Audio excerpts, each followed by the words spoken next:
Title: The Vanishing Hiker. Hi Reddit. I'm Jess, and this is a bit of a warning to anyone who hikes solo, like I do. I've been hiking alone for years. It's always been a way for me to escape, clear my head, and just be with nature. I'm comfortable on long, secluded trails, and I've never had any problems until last weekend. I still don't know what to make of it, but I can't shake the feeling that I narrowly avoided something terrible. I was heading out for a weekend hike in a national forest. Nothing special, just a quiet trail I hadn't tried before. I posted a picture of my starting point on Reddit, like I always do, and set off. It was peaceful at first, just me and the trees. But within an hour or so, I started to feel off, like someone was watching me. I tried to ignore it, thinking maybe I was just being paranoid. I joked about it in my update, but in the back of my mind, I couldn't shake the feeling. A little later, I noticed footprints. They weren't mine. The prints were fresh, going the same direction I was. I stopped for a second, trying to figure out if maybe I'd passed someone without noticing. But the trail had been empty, and I hadn't seen a soul. I brushed it off, assuming someone must have started earlier and turned back, but it definitely made me uneasy. As the hike went on, I started posting less. Something about the trail didn't sit right with me. After a few hours, I spotted a tent tucked away off the path. It was old and tattered, like it hadn't been touched in days. I called out, thinking someone might be there, but no response. The tent was creepy. There was no sign of life, no gear, just an abandoned, lifeless tent. I decided to keep moving, fast. My instincts told me not to stick around. The rustling sound started not long after. Every few minutes, I'd hear something behind me. Every time I turned around, there was nothing. I started feeling anxious, but I tried to rationalize it. Animals, maybe? Still, I couldn't shake the sensation of being followed. By this point, my phone signal was fading. I managed to send out one more update before the service completely cut out. When I found a spot to set up camp for the night, I felt exhausted but uneasy. I scanned the woods one last time before getting into my tent, but everything was still. The forest felt oppressively quiet. Just before I zipped up my tent, I noticed something strange. Another set of footprints, right by where I was setting up. They weren't mine. They hadn't been there earlier. I woke up in the middle of the night to a sound I'll never forget. Branches snapping. It was close. My heart was racing as I lay there, holding my breath, straining to hear more. The noise stopped, and the forest was silent again. I tried to convince myself it was just an animal, but I couldn't relax after that. Sleep was impossible. When morning finally came, I crawled out of my tent to find my things had been disturbed. My food, which I had carefully stored the night before, was scattered across the ground. My map was gone. I knew I hadn't done this. Someone had been there while I was sleeping. Panic started to set in, but I forced myself to stay calm. I packed up as quickly as I could and decided to cut my hike short. I just wanted to get back to my car. As I continued down the trail, I couldn't shake the feeling that I wasn't alone. Every time I heard a noise, I froze, turning around to find nothing. The trail felt endless, and my nerves were wearing thin. That's when I noticed the markings. Trees along the path had scratches on them, deep gouges that hadn't been there before. They weren't natural. Someone had deliberately marked them. I was being followed, stalked. At this point, I wasn't thinking clearly. I decided to head for the ranger station, which was supposed to be a few miles ahead. I checked my GPS, but without a map, I was lost. My signal was too weak to load the route. Panic surged. I couldn't navigate, and the thought of turning back terrified me. I kept going, hoping to find the station. By the time I reached the ranger station, I was on the verge of tears. But when I got there, my stomach dropped. The station was empty. No rangers, no hikers, just an old, locked building. I banged on the doors calling out, but no one answered. My phone was useless, still no signal. I stood there desperate, unsure what to do next. Then I heard it, a low voice from somewhere in the trees. "You shouldn't be here." My blood ran cold. I spun around, searching the woods, but there was no one. I didn't wait. I ran. I ran as fast as I could down the trail, adrenaline flooding my system. The branches whipped against me, and I didn't dare look back. All I could hear was the pounding of my own heart and the soft crunch of footsteps behind me. I tripped, hitting the ground hard. My knees scraped against the dirt, and for a moment, I couldn't move. The footsteps were closer now, slow and deliberate. I scrambled up and took off again, my mind racing, fear driving me forward. Eventually, I stumbled onto a dirt road. The sun was setting, casting long shadows through the trees. I was exhausted, my legs burning, but I kept walking. I couldn't shake the feeling that I was still being followed. The oppressive weight of the forest pressed down on me. When I finally made it back to a main road, I posted one last update on Reddit, explaining everything that had happened. I didn't want to scare anyone, but I needed to share it. I got out, but I'm not okay. Something about that trail, about the feeling of being hunted, it won't leave me.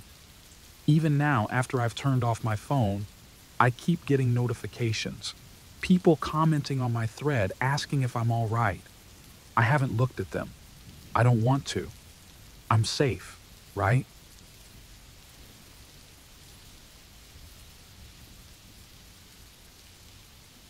It was a Friday night, and I had just left the bar. Nothing out of the ordinary, just a regular night out with a few coworkers after a long week at the office. My neighborhood was quiet, as usual, and the streets were mostly empty, save for the occasional car passing by. I've walked home plenty of times before, so I wasn't worried. But as I crossed an intersection, I noticed something that made me uneasy. A car, parked at the corner, hadn't moved for a while. Its headlights were off, and it sat there like it didn't belong. I shook off the feeling. It was late, and I figured I was just being paranoid. I kept walking. Then the headlights flicked on. At first, I didn't think much of it. Maybe the driver was just waiting for someone, and they decided to leave. But the car started moving, slowly, matching my pace. My stomach tightened, but I told myself it was nothing, just a coincidence. Still, my pace quickened. The car drew closer. I glanced over my shoulder, just a quick look. It was an old beat-up sedan, the kind that doesn't really stand out, except it was doing exactly that right now. The window rolled down, and a woman leaned out. She looked to be in her 30s, tired, but with a friendly smile. "Hey, you need a ride?" Her voice was casual, but something about it felt off. Who offers a ride to a stranger this late? "No, I'm good," I replied, trying to keep my voice steady, not wanting to seem rude. I kept walking, hoping that would be the end of it, but the car kept following me, rolling along beside me, the woman still hanging halfway out of the window. "Are you sure? It's not safe to be out here alone," she insisted. My heart started to race. Her tone was still friendly, but it didn't match the situation. I forced a smile and said, "I'm fine, really." She didn't stop. "Are you sure you know where you're going? You don't seem okay." The smile on her face widened, too much. There was something almost predatory about it. I felt a knot form in my stomach. I sped up again, but she just kept creeping alongside me. It felt like a game to her. I needed to get away. I decided to turn down a side street, hoping the narrow road would make her give up. But as I turned, so did the car. It was following me, no question about it. Panic started to set in. My hands were shaking as I fumbled for my phone, but I couldn't even dial the number. I tried to calm down, thinking maybe I was overreacting. Maybe she really was just trying to help, but her voice changed. "You really shouldn't be out here alone," she said again. But this time it sounded different, cold. The tone sent a shiver down my spine. Something was definitely wrong. I kept walking, trying not to look back. My mind was racing. Should I confront her? Run? What if she got out of the car? The street was completely deserted. No one to help, no one even watching.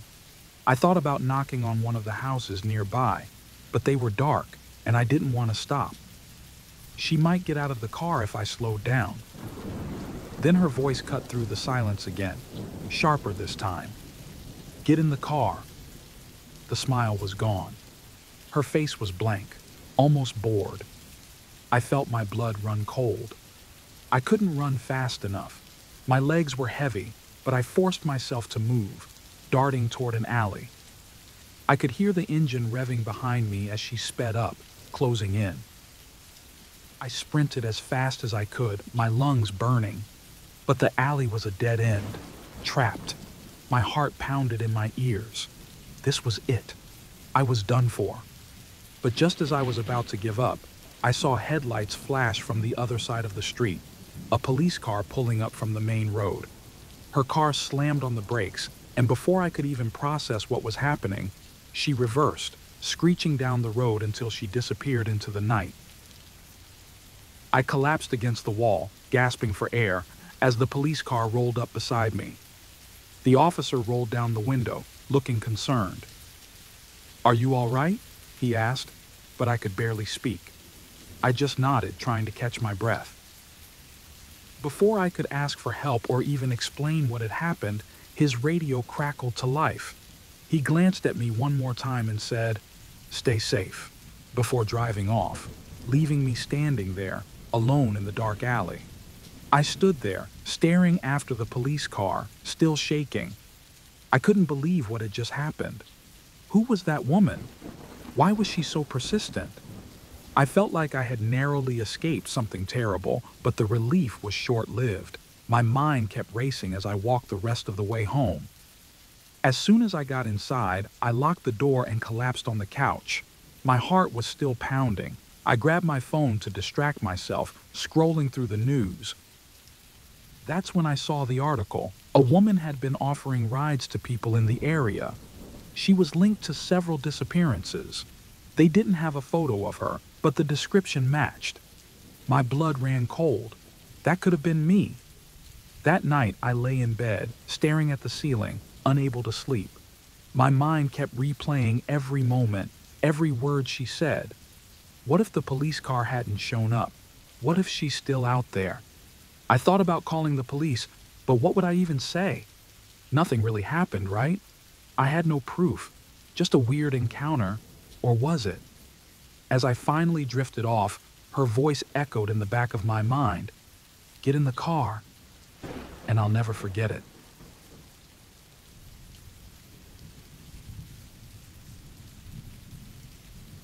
I've worked the night shift at a big box retail store for about a year now. I'm 26, and it's not a dream job, but it pays decently, and I've always preferred the quiet of the night. My shift usually starts at 10 p.m., and most of the time, it's uneventful. The store is huge, with aisles that seem to stretch on forever, but once I get into my routine, stocking shelves, tidying up, it's not so bad. The building itself is old, though, and it has its quirks. The lights in the back room flicker sometimes, and there's always this faint hum coming from the pipes. Occasionally, I hear creaks or shuffling sounds back there, but I've always brushed it off. Probably the building settling, or maybe the heating system acting up. A few of the day shift workers joke about the place being haunted, but I've never paid attention. They always seem weirdly eager to leave when I arrive, though, and there's this cold draft that lingers in the back room, no matter the season. One night, things changed. It started with footsteps, heavy, deliberate footsteps coming from the back room. At first, I thought maybe someone had stayed late without telling me. I called out, but no one answered. I checked the back room, but it was empty. The lights were flickering more than usual, and it was colder than ever. My stomach tightened, but I shook it off and went back to the front of the store. That's when I noticed the doors were locked. Now I know for a fact I didn't lock them, and no one else was around.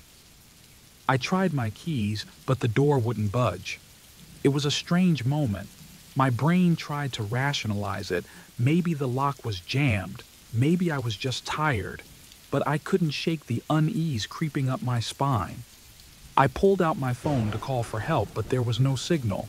Usually, the reception cuts out in the back room, but this was near the entrance, which had never happened before.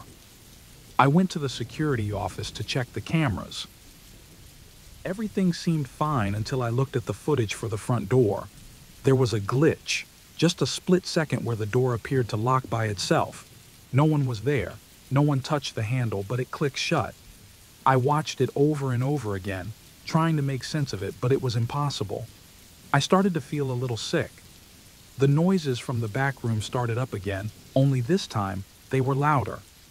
It wasn't just footsteps anymore. There were whispers. I couldn't make out any words, but they were unmistakably voices. And then I noticed something even weirder. Some of the shelves I had stocked earlier looked different. Items were moved. Some had fallen off, like someone had been there. I went back to the back room trying to stay calm. I'm not someone who panics easily, but this was getting to me. One of the heavy boxes had been moved, dragged a few feet from where it was before. No one else was in the building, so how could that happen? My mind raced, trying to find a logical explanation, but I came up empty. I checked the cameras again. This time, I saw it, just for a moment. A blur of movement near the ceiling in the back room. It was too fast to make out clearly, but there was definitely something there. And then, for a brief second, I saw what looked like a pair of legs hanging from the ceiling tiles. My heart pounded in my chest as the footage cut out. Panic set in.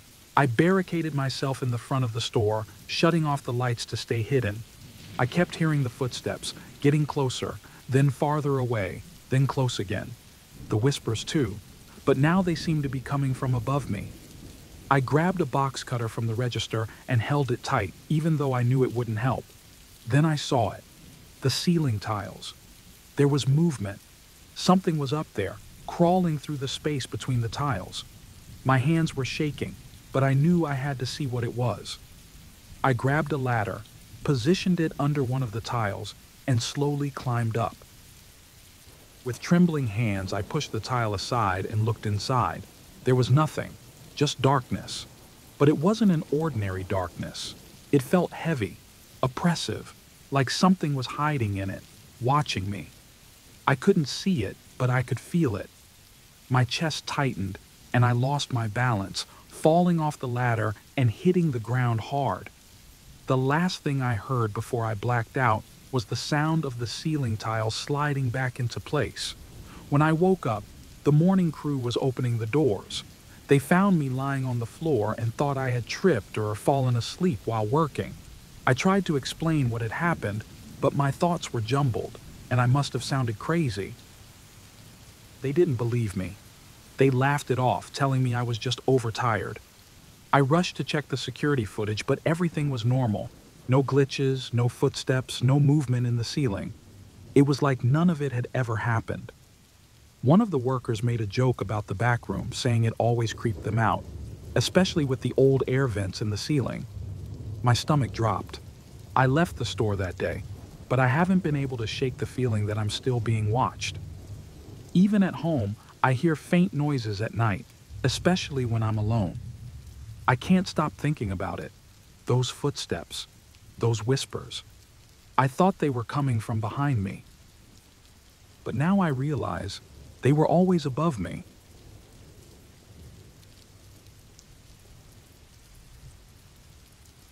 I've always loved running.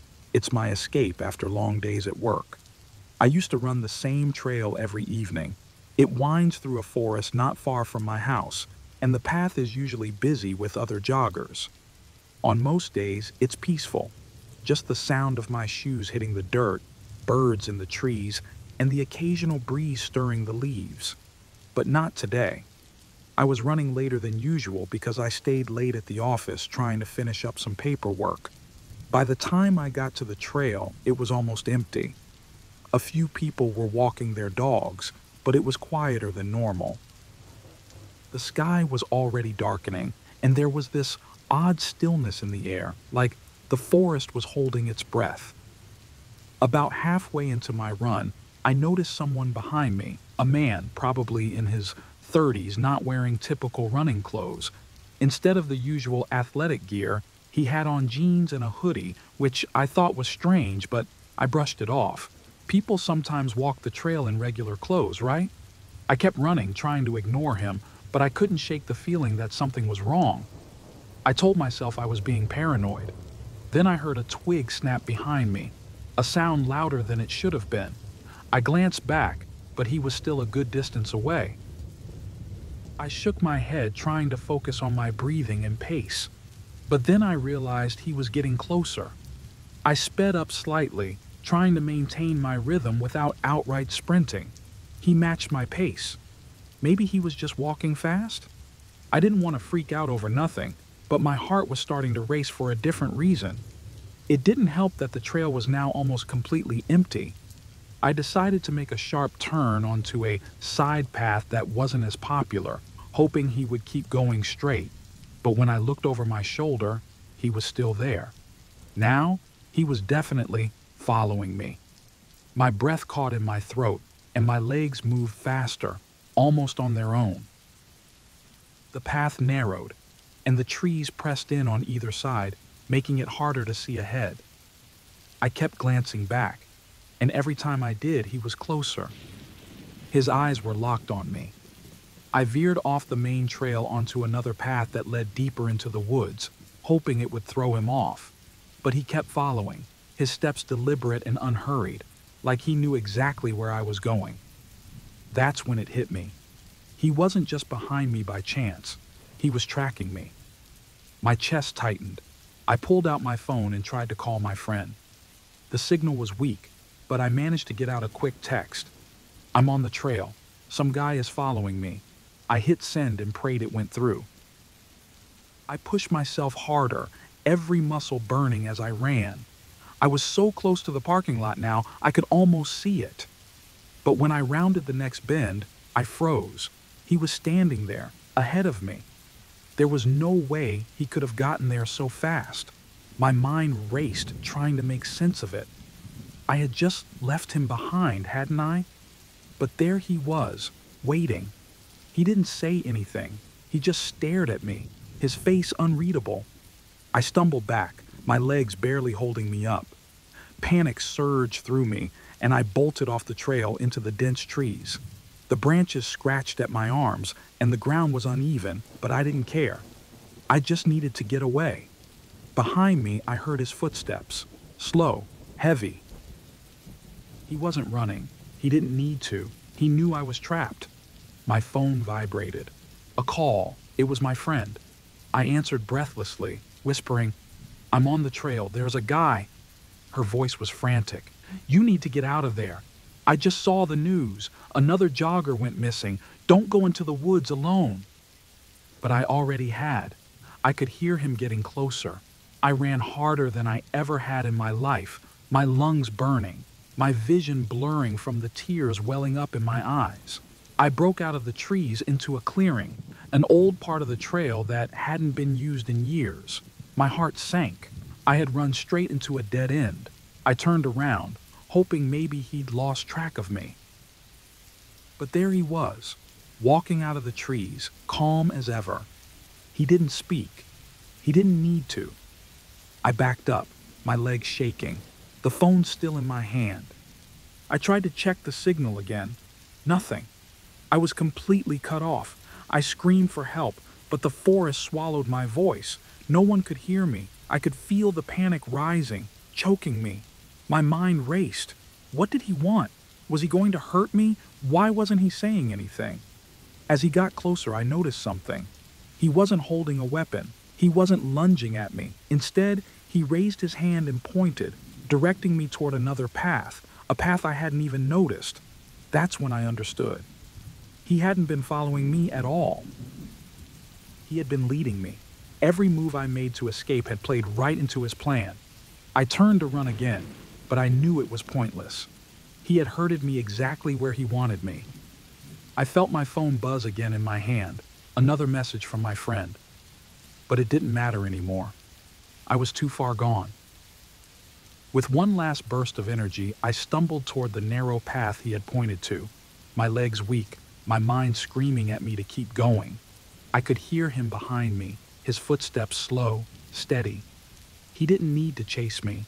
I was exactly where he wanted me to be.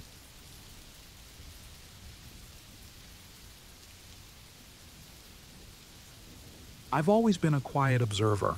In a university of thousands, it's easy to fade into the background, which I preferred. My daily routine was simple. Sit in the back of lecture halls, take notes, head to the library, and occasionally grab a meal at the dining hall before heading back to my dorm. I didn't have many friends, and that was fine with me. It wasn't loneliness, not really. I liked watching people, seeing the world from a distance. It was during my second semester that I first noticed her. At first, it was nothing remarkable. A girl, always sitting a few rows ahead, quiet and unassuming. She didn't talk to anyone, didn't raise her hand in class, but she was there, every day. I didn't think much of it until I realized she wasn't just in one or two of my classes. She was in all of them. Even at the library, she'd be there, a few tables away, always within my view. There was something unsettling about her presence, but I told myself I was being paranoid. Still, it started to bother me. I never saw anyone interact with her. No one ever sat next to her. It was as if I was the only one who noticed her at all. That was the first thing that really shook me. No one else seemed to see her. One day, I decided I couldn't take it anymore. It was a small lecture, maybe 20 students, and she was there again, sitting in her usual spot. I hesitated for a moment, but then walked over and sat beside her. My heart raced as I leaned in, whispering, "Hi." And then she was gone. Her chair was empty. I blinked, scanning the room. No one else seemed to notice, not even the professor. Did she leave that quickly? I was sure I hadn't seen her move. My stomach twisted with confusion. I started to wonder if I was losing it. That night, I opened my notebook to study, only to find something written there. It wasn't my handwriting. In jagged letters, it said, "I see you." I froze. I hadn't written that. But who could have? It didn't make sense. I told myself I was imagining things, that maybe I'd scribbled it absent-mindedly during class. I didn't believe it, though, not really. Over the next few days, things only got worse. The girl was everywhere, in the dining hall, the library, even walking near my dorm. She never looked at me directly, but I always felt her eyes on me. My anxiety started to build, making it impossible to focus on my studies. I was obsessed. Who was she? Why did she vanish when I tried to talk to her? Then, more notes started appearing in my notebooks. "Why are you following me? You know what you did." I had no idea what that meant. I wasn't following her. She was the one who kept showing up everywhere I went. I tried to mention her to a classmate one day, asking, "Do you know that girl who sits in the front?" They just looked at me blankly. No one was sitting there. Now I knew I wasn't just paranoid. Something was seriously wrong. I started searching for information about her. I went through old yearbooks, campus photos, anything that might give me a clue. That's when I found her in an old university newsletter. She wasn't the focus of the picture, just in the background, sitting alone like she always did. No name, no details, just her. The fear began creeping in deeper. She was in more photos, different years, different places, but always in the background, unnoticed. The messages in my notebook became more personal. "Why won't you talk to me? You can't hide." Every time I found a new note, my heart pounded in my chest. I started sleeping with my door locked, but I couldn't shake the feeling that I wasn't safe. One night, I was looking at a group photo from class, and there she was, right behind me, staring straight at the camera. I didn't remember her being there when the picture was taken. In fact, I was sure of it. Sleep became impossible. I kept seeing her in my dreams, standing just outside my window, watching. One evening, I saw her for real, outside my dorm, looking up at me. My body acted before I could think. I threw on my jacket and ran downstairs. She was still there, standing in the dark, as if waiting for me. When I reached her, I finally asked, "Who are you? What do you want?" She turned her head slowly and smiled, but it didn't reach her eyes. "I've been watching you for a long time," she said. "I know everything about you, your habits, your secrets, everything." I felt a chill down my spine. "Why?" was all I could manage. "I'm waiting for something," she said, her voice calm. Then she handed me a notebook, my notebook. It was filled with notes, drawings, and details about my life, all in her handwriting.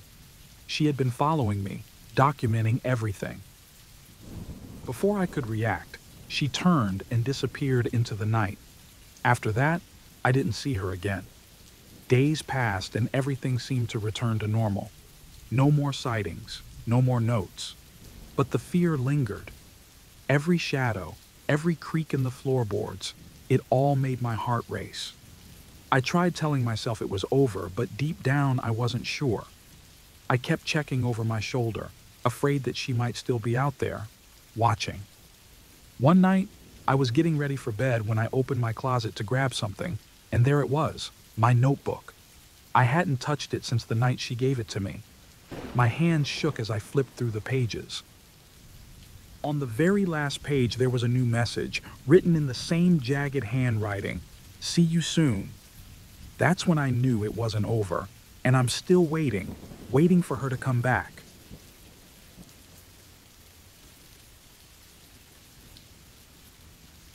The locked car.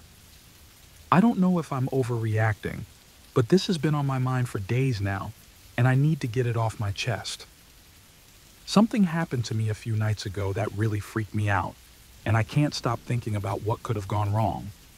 I work late hours and often have to drive long distances between towns for my job. That night, it was past midnight, and I stopped at this tiny gas station on a quiet stretch of road. It was the kind of place that barely has enough light, with a few flickering fluorescent bulbs and nothing but the hum of the highway in the distance. I'm usually cautious, but not the paranoid type. Still, there was something off about the place. No other cars around, except for this beat-up truck parked to the side. I didn't pay much attention to it at first, but I noticed the driver sitting inside, staring in my direction. He didn't move, just sat there, too still. I told myself it was probably nothing. Maybe I was just tired from the long drive. But that uneasy feeling stayed with me. After filling up my tank, I went inside to pay. The cashier barely glanced at me, clearly bored and indifferent. I was in a hurry to leave, so I rushed back to my car, only to realize something that immediately sent my heart racing. I'd locked my keys inside. My phone, wallet, everything was in the car. I felt this sudden wave of panic. The gas station was empty, the lights harsh, and I had no way to call for help. I took a deep breath, trying to stay calm. Maybe the station attendant could help, but when I asked, he barely looked up. "No tools for that," he muttered, before going back to his phone. That's when I saw the man from the truck getting out and walking toward me. He smiled, but it was the kind of smile that felt wrong. "Need some help?" he asked. His voice was casual, too friendly. Something in the way he moved toward me, not too fast but with purpose, made my stomach turn. I thanked him, but said I was fine, hoping he'd leave it at that, but he didn't. "I can get that door open for you," he said, coming closer. "No need to call anyone." His smile widened, and it didn't feel right. I told him again I was fine, trying to sound polite but firm. But instead of backing off, he stepped closer, almost too close, blocking my view of the gas station. His casual offer started to feel more like a demand. "You don't need to make a big deal out of it," he said, his tone sharper now. "I know a way to pop the door open. Just takes a second." My heart was pounding at this point. I didn't want to make him angry, but every instinct I had was screaming that something wasn't right. I forced a smile, telling him I'd wait for roadside assistance, but he wasn't listening. He was insistent, telling me I was overreacting and that calling someone would take too long. I could feel the panic rising, my mind racing to figure out what to do. The gas station was still empty, the attendant completely uninterested in what was happening outside. I was alone with this man, trapped between him and my locked car. I started looking around, hoping someone, anyone, would pull into the station. And then, as if by some miracle, I saw headlights approaching. Another car pulled in, parking a few spots away. It felt like the first breath of relief I'd had in minutes. The man noticed the new arrival too. His smile faded, replaced by a look I couldn't quite read, maybe annoyance, maybe frustration. The newcomer, an older man, stepped out of his car and immediately glanced over at us. He walked over, not rushing, but moving with purpose, and asked, "Everything all right here?" I tried to keep my voice steady as I said, "Yeah, I just locked my keys in the car." But I knew my face probably told a different story. The stranger turned to the man from the truck and asked, "You helping her?" The shift in his tone was subtle, but it was clear he wasn't asking a friendly question. The tension in the air was thick, and I could see the man from the truck bristle, his jaw tightening. "Just trying to help," he muttered, but there was no friendliness left in his voice. He stared at the older man for a long second before taking a step back. "People are too suspicious these days," he said under his breath, shaking his head. For a moment, I thought he might try to stay, to argue, but then he backed off, walking slowly back to his truck. He glanced over his shoulder at me one last time, muttering something I couldn't quite hear. "You're lucky," is all I caught. The older man stayed with me until the truck finally drove off. His calm presence was the only thing keeping me from breaking down. Once the man was gone, I thanked him over and over. He didn't say much, just nodded and helped me call roadside assistance. The gas station still felt too quiet, too indifferent, despite everything that had just happened. As I waited for help to arrive, I couldn't shake the feeling that things could have gone so much worse if that man hadn't shown up. I kept replaying everything in my head, wondering if I had overreacted or if my instincts were right. But the way that man had acted, the persistence, the way he got angry when I wouldn't let him help, it all felt so wrong. When I finally got back into my car and drove away, I couldn't stop checking my rearview mirror. I half expected to see that truck following me down the highway. Thankfully, I didn't, but even now, days later, I can't stop thinking about it. Maybe I was lucky. Or maybe I just narrowly escaped something far worse than a locked car. Either way, I don't drive at night anymore without triple checking my keys. And I always lock my doors the moment I get in.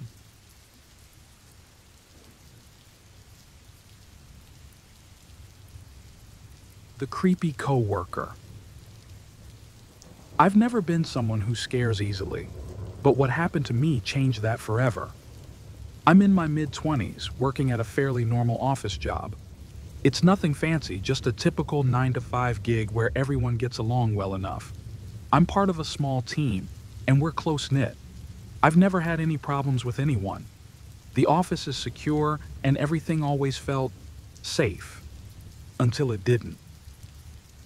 One of my coworkers, Eric, is the type who mostly keeps to himself.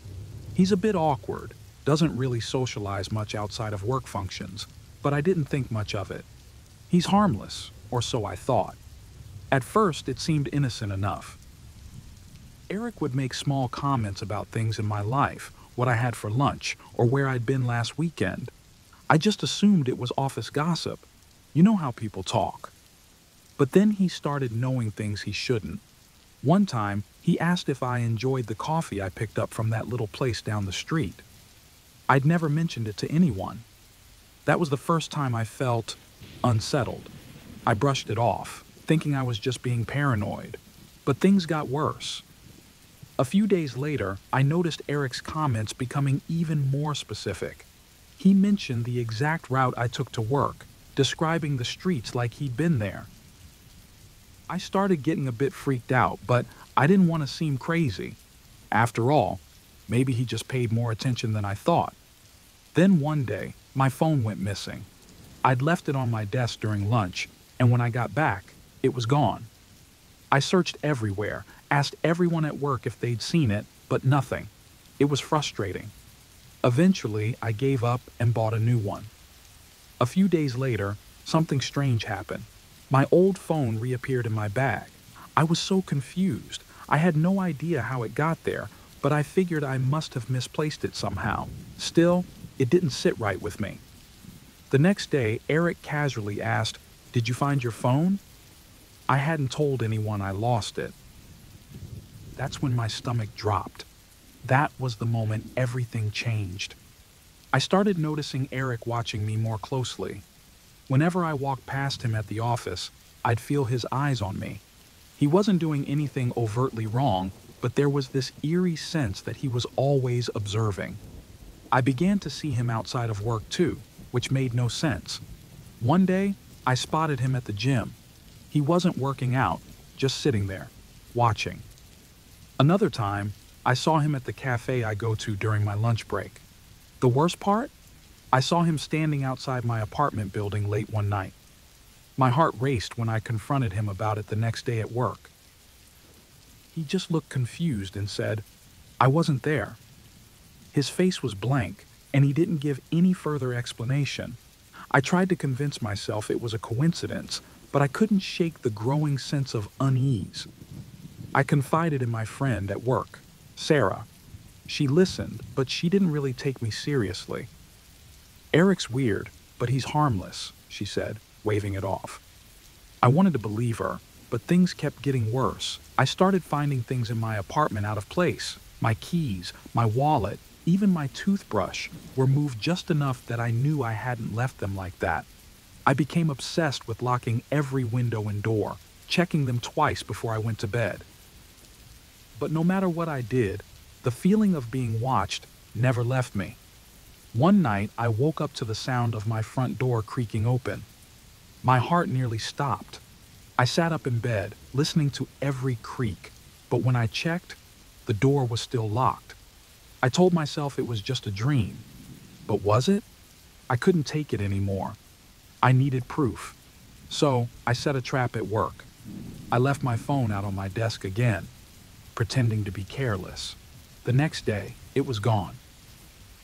I didn't panic this time. Instead, I waited until everyone left for the day and searched Eric's desk. My hands were shaking as I opened his drawer, and there it was, my phone. My mind raced. He had been tracking me, watching my every move. I went straight to HR, demanding they search his desk. They were hesitant at first, but when they found the phone, they took him out of the office. I'll never forget the way he looked at me as they escorted him out. He didn't say a word, just stared at me with these cold, empty eyes. For a moment, I felt relief. Maybe it was finally over. But as I walked back to my desk, my phone buzzed with a new text from an unknown number. "You'll never be alone again." All the relief drained from me, replaced by pure dread. Eric was gone, but I didn't feel safe. If anything, my paranoia only grew.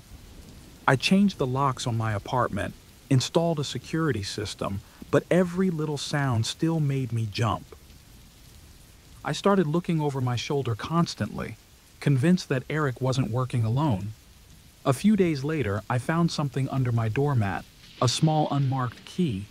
I had no idea where it came from or what it was for. That was the final straw. I moved to a new apartment far away from where I used to live. I thought that would help, but the texts didn't stop. I changed my number, but somehow they kept coming.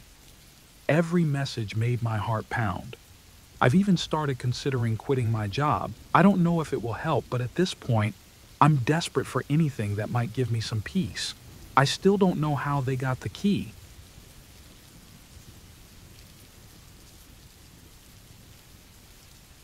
The cabin in the woods.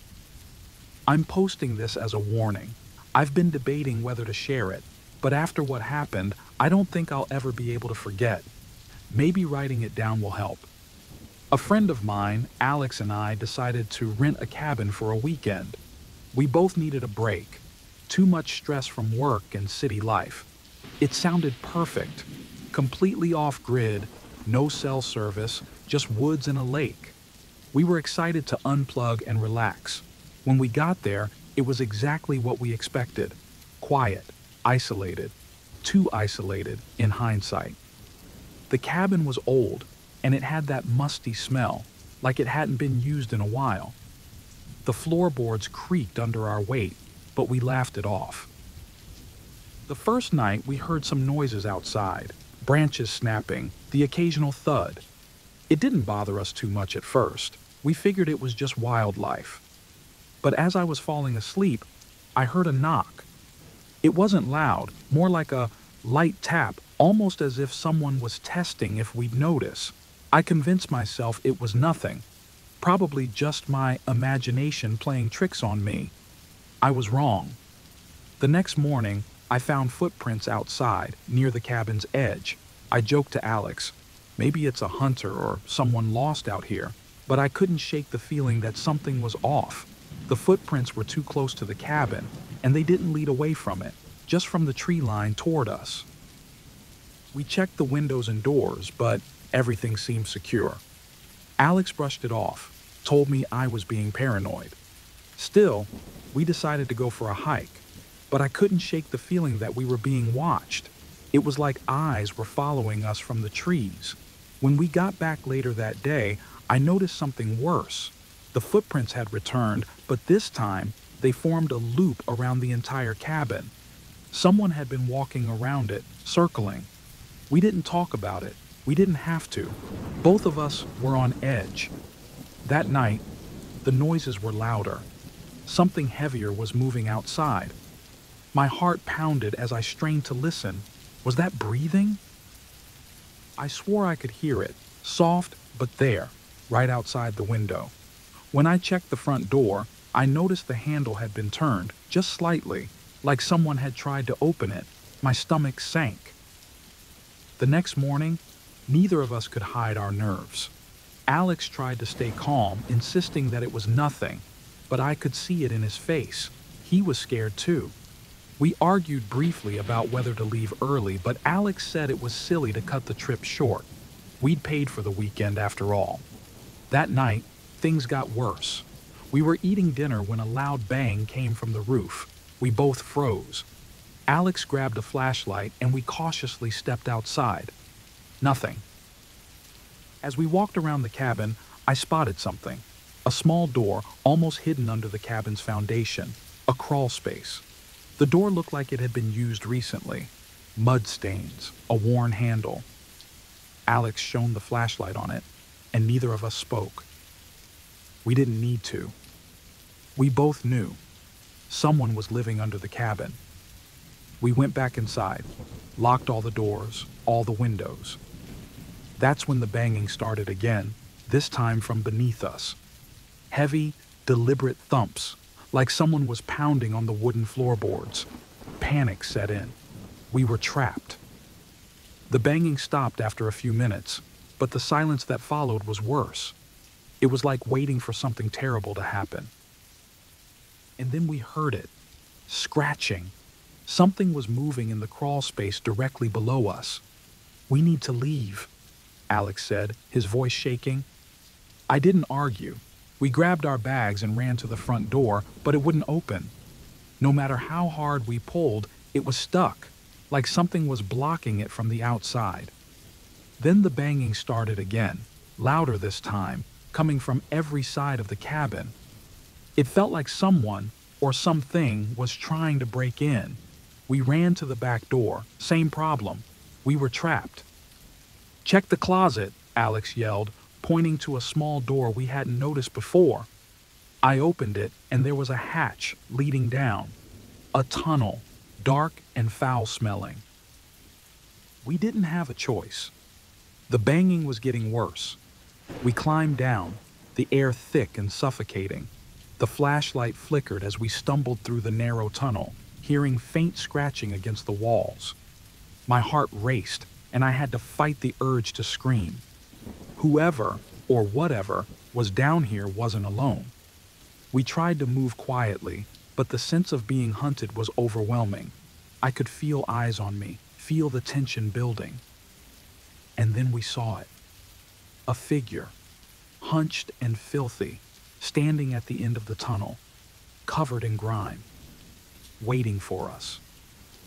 I froze, heart pounding in my throat. The flashlight died, plunging us into complete darkness. I could hear the figure moving toward us, shuffling, its breath slow and deliberate. There was no time to think.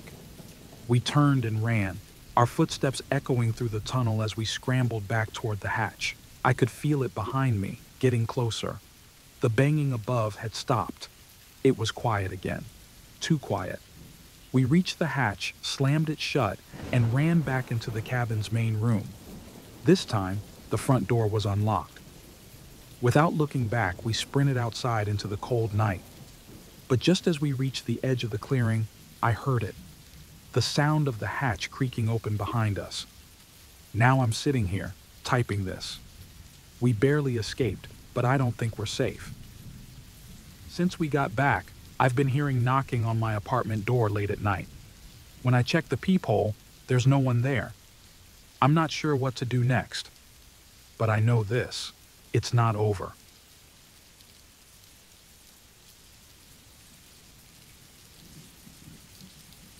The strange call.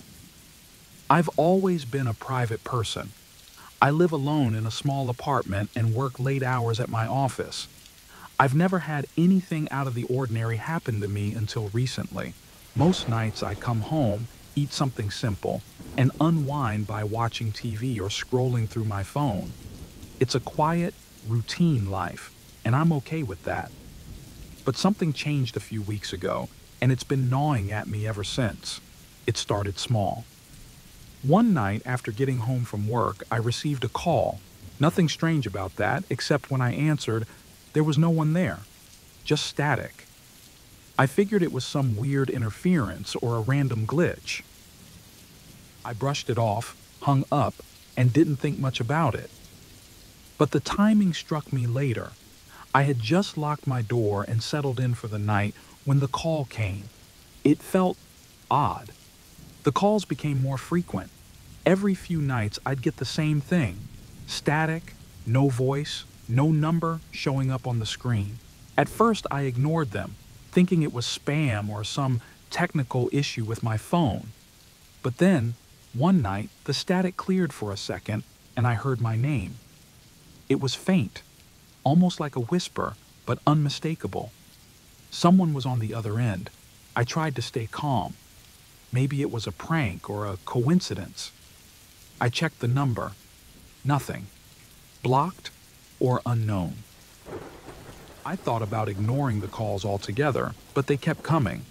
I blocked all unknown numbers, hoping that would end it. But it didn't. The next night, my phone rang again. The same static-filled silence greeted me, but this time I didn't hang up right away. I listened, heart pounding, trying to hear something through the static. And then the voice came again. "I saw you today," it whispered. "You wore a blue shirt, had lunch at 1:15. I froze. No one could know that. My building is secured. I don't interact with many people, and there's no reason anyone would have been watching me. Panic set in. I ended the call immediately and locked all the doors and windows, even though I knew that wouldn't help. For days, I was paranoid. I didn't answer any more calls. I couldn't shake the feeling that someone was watching me, waiting for me to pick up. The calls started coming at more specific times, right after I got home from work, or right after I stepped out of the shower. Every time, it was as if whoever was on the other end knew exactly what I was doing. It was suffocating. I decided to change my number. It was the only thing I could think of to stop the harassment. For a few days, it worked. No strange calls, no static. I started to feel like maybe I was free of it. But then, it happened again. I was sitting in the dark, scrolling through my phone, feeling relaxed for the first time in weeks. And then, my phone buzzed. The caller ID read unknown. I stared at it, my stomach knotting. Against my better judgment, I answered. Static. My throat tightened as the familiar sound filled my ear, but I couldn't hang up. I was frozen. The voice came again. I saw you change the number. I know everything. I hung up, shaking. Someone was watching me, and they were close. The thought sent me spiraling. I couldn't trust anything or anyone. I started avoiding windows, checking the locks on my doors at least 3 times before bed. I even stopped going out unless it was for work. My paranoia was taking over. Desperate, I went to the police, but without any proof, they couldn't do anything. The calls left no trace, no record on my phone bill, nothing I could show them. I felt trapped, like I was losing my mind, and the worst part was, I couldn't tell if this was someone messing with me or something much worse. I didn't know how much longer I could live like this. One night, I let a call go to voicemail, too afraid to answer it. Later, I checked the message. What I heard made my blood run cold. It was a recording of my own voice from earlier that day at work. I had been talking with a coworker about something trivial, but hearing my voice, recorded without my knowledge, confirmed my worst fears. Whoever was doing this was close. Too close. That night, I heard a knock at the door. I shot out of bed, my heart racing. Slowly, I approached the peephole, holding my breath. Nothing. No one was there. But my phone started buzzing again. It was the same unknown caller. I didn't answer. I just stood there, staring at the screen as it vibrated in my hand. And then, through the static, I heard the voice say, "Open the door." I didn't open it. Instead, I locked myself in my bedroom, blocking the door with furniture and sitting in the corner with the lights off. I didn't answer any more calls after that. I couldn't. My phone stayed on the other side of the room, buzzing with unknown numbers I refused to acknowledge. I told myself it was all in my head, maybe just someone trying to scare me. But I knew, deep down, that wasn't the case. Now, I'm stuck in this strange limbo. I don't feel safe anywhere. Even with the number changed and the police involved, nothing has helped. The calls haven't stopped, and I have no idea what to do. I'm posting this here, hoping someone else has experienced something similar. Has anyone else been through this? What do I do? Should I move, or would that even matter? I don't know how much longer I can take this.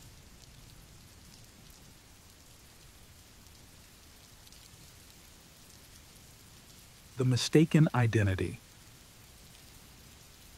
I've always loved solo travel.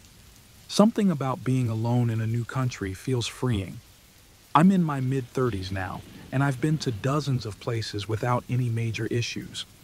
But something happened last year in Eastern Europe, and I still can't shake it. I don't really talk about it, mostly because I don't know how to explain it without sounding paranoid. But I guess that's why I'm writing this. It started off normal. I planned a 2-week trip to explore some lesser-known towns.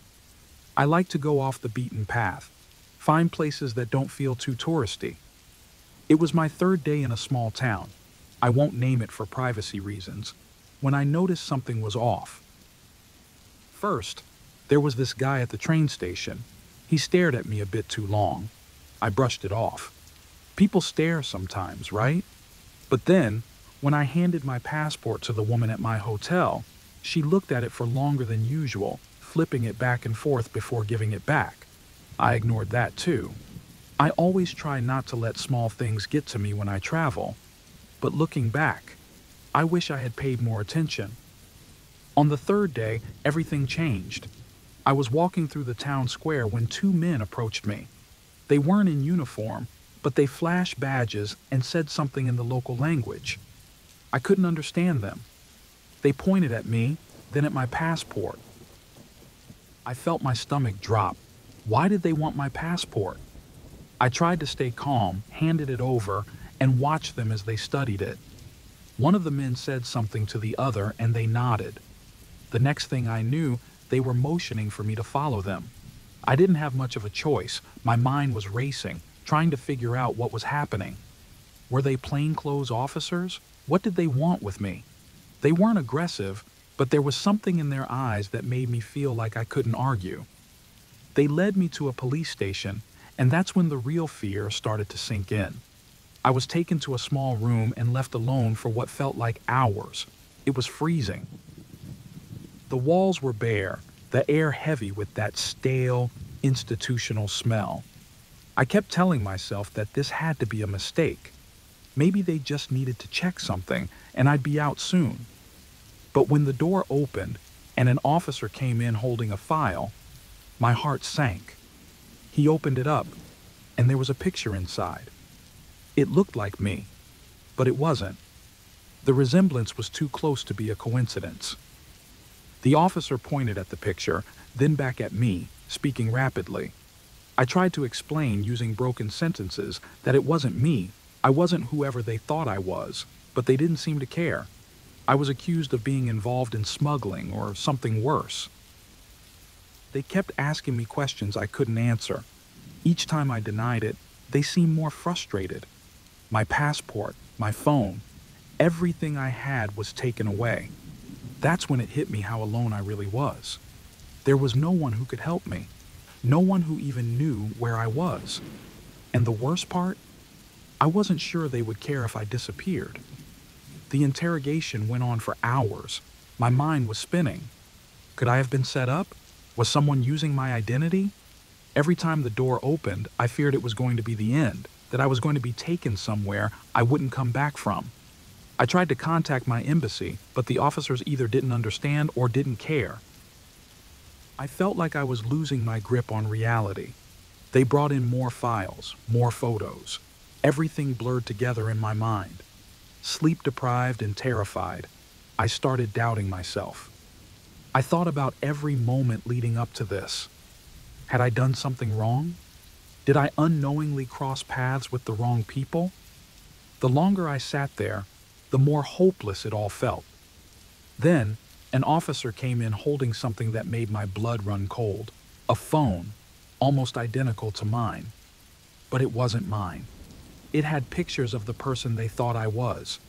The resemblance was insane, but I swore it wasn't me. They didn't believe me. Finally, I was told I'd be transferred to a high-security facility. The words were like a death sentence. I knew that if I was taken there, I might never be seen again. That was the moment I broke down.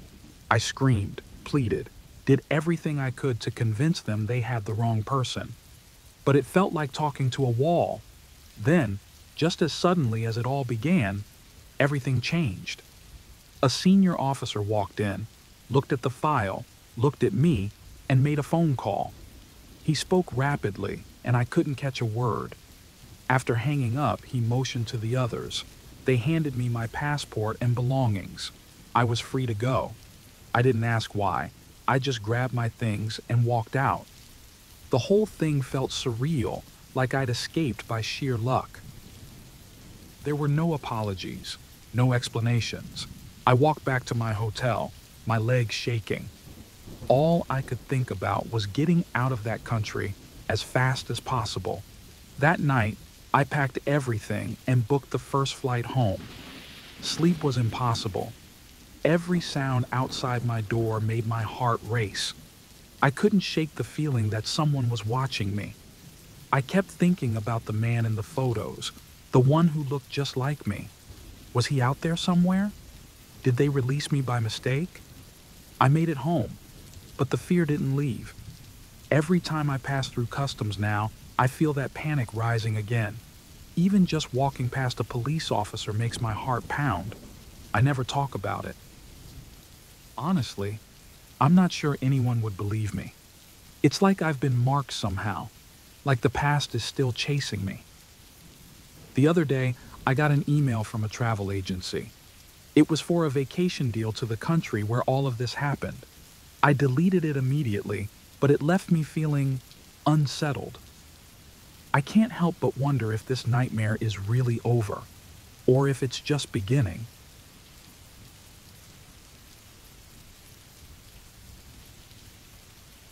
The babysitter.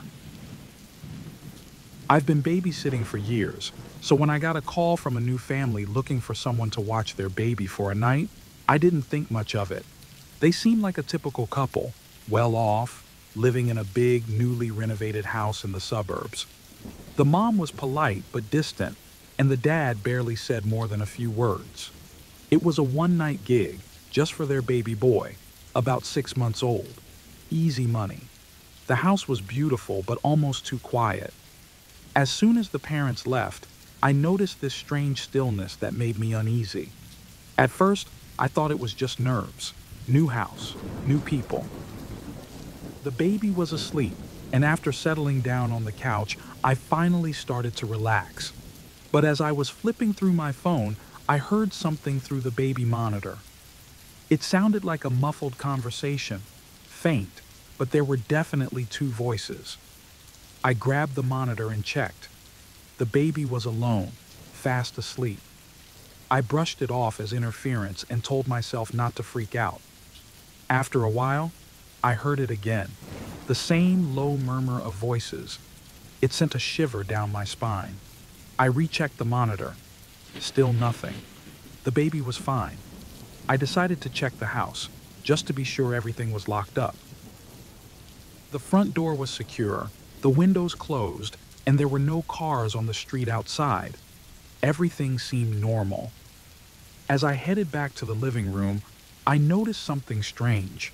A toy, one I didn't remember seeing before, was lying in the middle of the floor. The baby couldn't have moved it. He was way too young for that. I told myself I must have overlooked it earlier. I put it back where it belonged and sat down, trying to convince myself I was just tired. That's when the baby monitor lit up again. This time, it was louder, clearer. And what I heard chilled me to the bone. Someone was whispering the baby's name. My heart raced. I ran upstairs to check the baby. He was still asleep, perfectly fine, but something felt wrong. I glanced down the hallway and saw a door at the end slightly open. I was sure I had closed all the doors when I first got there. Slowly, I walked toward it. It led to a guest bedroom, one I hadn't really noticed before. The room felt colder than the rest of the house, and I got this overwhelming feeling that I was being watched. I quickly shut the door and locked it. Back downstairs, I tried to shake off the creeping paranoia. I kept telling myself it was all in my head, but then I heard it. Footsteps, heavy, deliberate footsteps, right above me. They were coming from the guest bedroom. Panic surged through me. I grabbed my phone to call the police, but then I froze. The toy I had put away earlier was sitting right in front of me on the coffee table. The baby was still asleep upstairs, but I knew I couldn't stay in the house any longer. I decided to get the baby and leave. As I reached the nursery, the door was wide open. I was positive I had closed it before. Something wasn't right. Just as I was about to grab the baby, I heard it. The front door creaking open downstairs. My blood went cold. No one should have been able to unlock that door. I stood frozen, listening. There were whispers again, but they were coming from downstairs.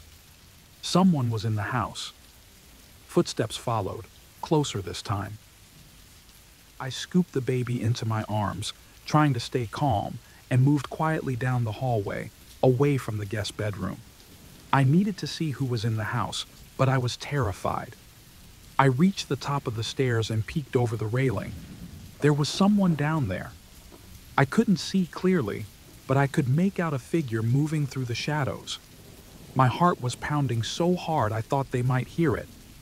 I ducked back into the hall, panicking.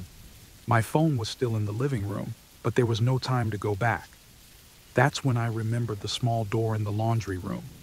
I had noticed it earlier, assuming it was a utility closet. It was my only hope. I crept into the laundry room, still clutching the baby, and opened the door. To my horror, it wasn't a closet. It led to a dark set of stairs, going down to the basement. I didn't have a choice. I stepped inside and pulled the door shut behind me. Just as I started down the stairs, I heard it. The unmistakable sound of footsteps on the stairs behind me. I ran down into the basement, heart racing, baby fussing in my arms. It was unfinished, bare walls, no windows, nowhere to hide. I was shaking. I found a small crawl space in the corner and squeezed into it, holding the baby close, trying to keep him quiet. The footsteps upstairs stopped. The house was silent again, but I didn't dare move. I waited, crouched in that crawl space for what felt like hours, listening, terrified. Finally, when I couldn't take it anymore, I emerged. The house was still. I crept upstairs and saw the front door wide open. There was no one there. I grabbed my phone and ran out of the house, baby still in my arms. I didn't stop until I was far down the street, finally calling the police. They came, searched the house, but found nothing. The parents didn't believe me when they got home. They said the house was old, that strange noises happen sometimes. They brushed it off. But I know what I heard, and I know that someone else was in that house with me. I didn't go back, and I can't stop thinking about that guest bedroom, about who was there, and why the toy kept moving. And the worst part? I got a message from the parents the next day, asking me to come back. Apparently, no one else would watch their baby.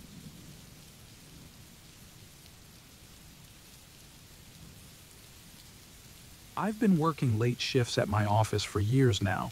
It's part of the job, and honestly, I don't mind it. The office is usually dead quiet after 9 p.m. I'm one of the few people left in the building, and the stillness can be oddly calming. The hum of the vending machine, the occasional flicker from the overhead lights, and the slow groan of the elevator.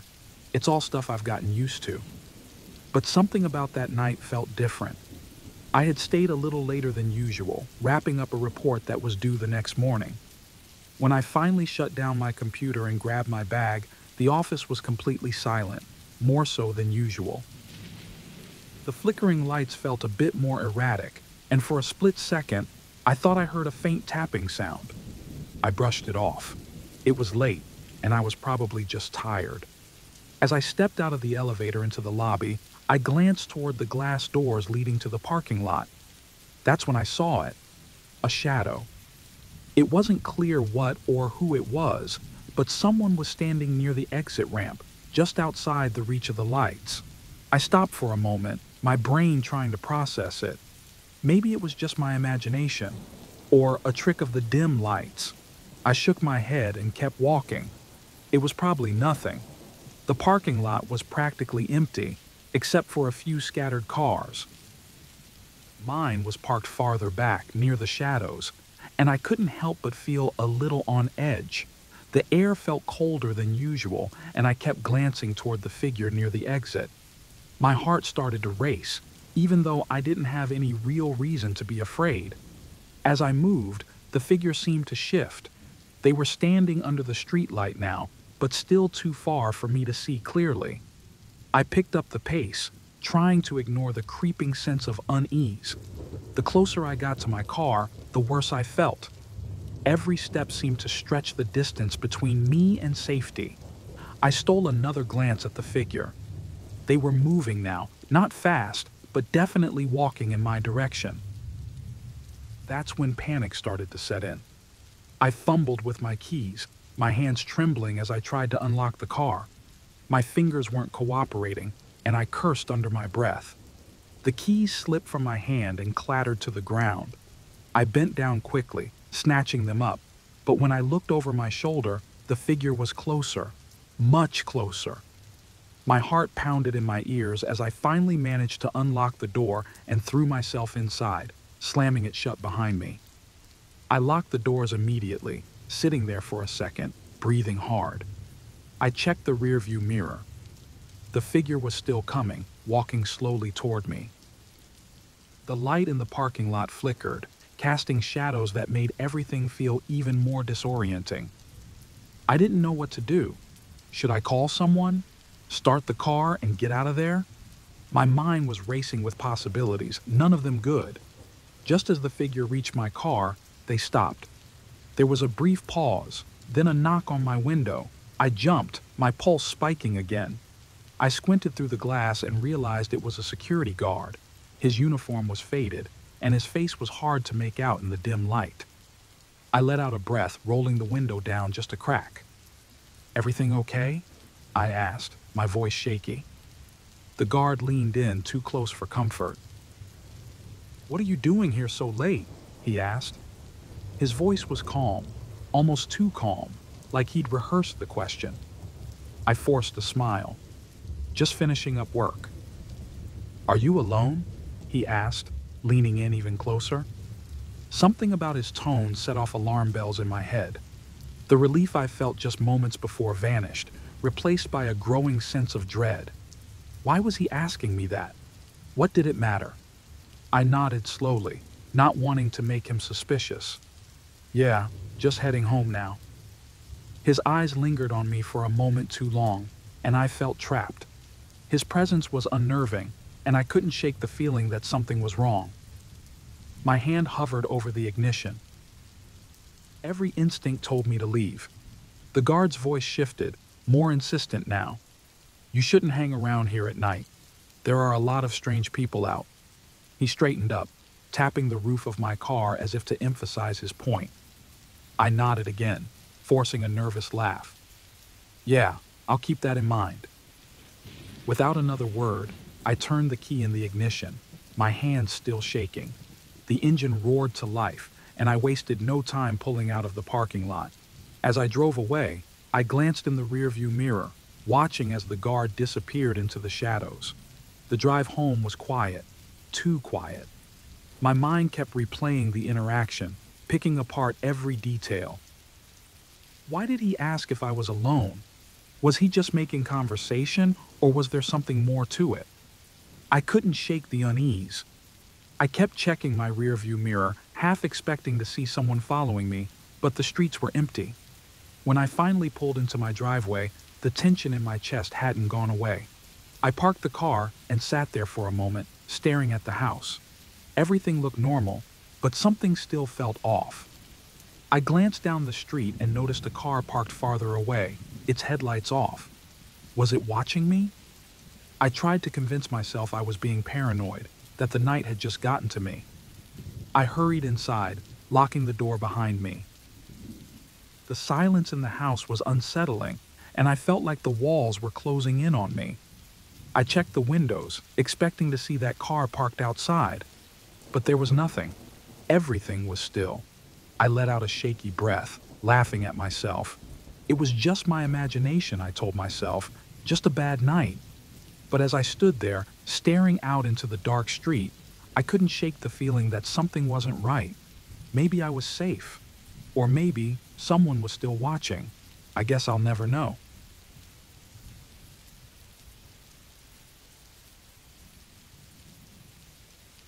The security footage. I took the job because it was easy. After spending years as a paramedic dealing with constant pressure and the weight of life or death situations, being a night security guard at an office building sounded perfect. I needed the break. My shifts were simple. I sat in a small room, monitoring several screens that showed footage from around the building. A few rounds through the floors every night, check the doors, sip some coffee, and go home. It was quiet, isolated. That's what I liked about it at first. No noise, no emergencies, just me and the building. But after a while, the silence became unnerving. Sometimes I'd hear things. A door closing a bit too hard in the distance, or a faint tapping sound. I always told myself it was the HVAC system or something settling in the building. I shrugged it off, even when I saw a door on the footage close on its own one night. I figured it was just a draft, but it stuck with me. The seed of unease had been planted. After that night, I started paying more attention to the footage. Little things began to catch my eye. A chair that had shifted slightly from where it had been the night before. A folder that seemed to move between frames. I told myself I was just being paranoid, maybe overthinking because the job was so monotonous. But the feeling that something was off kept growing. Then came the footsteps. I was doing my rounds on the third floor when I heard them. Soft, but unmistakable. A steady rhythm above me, like someone was walking.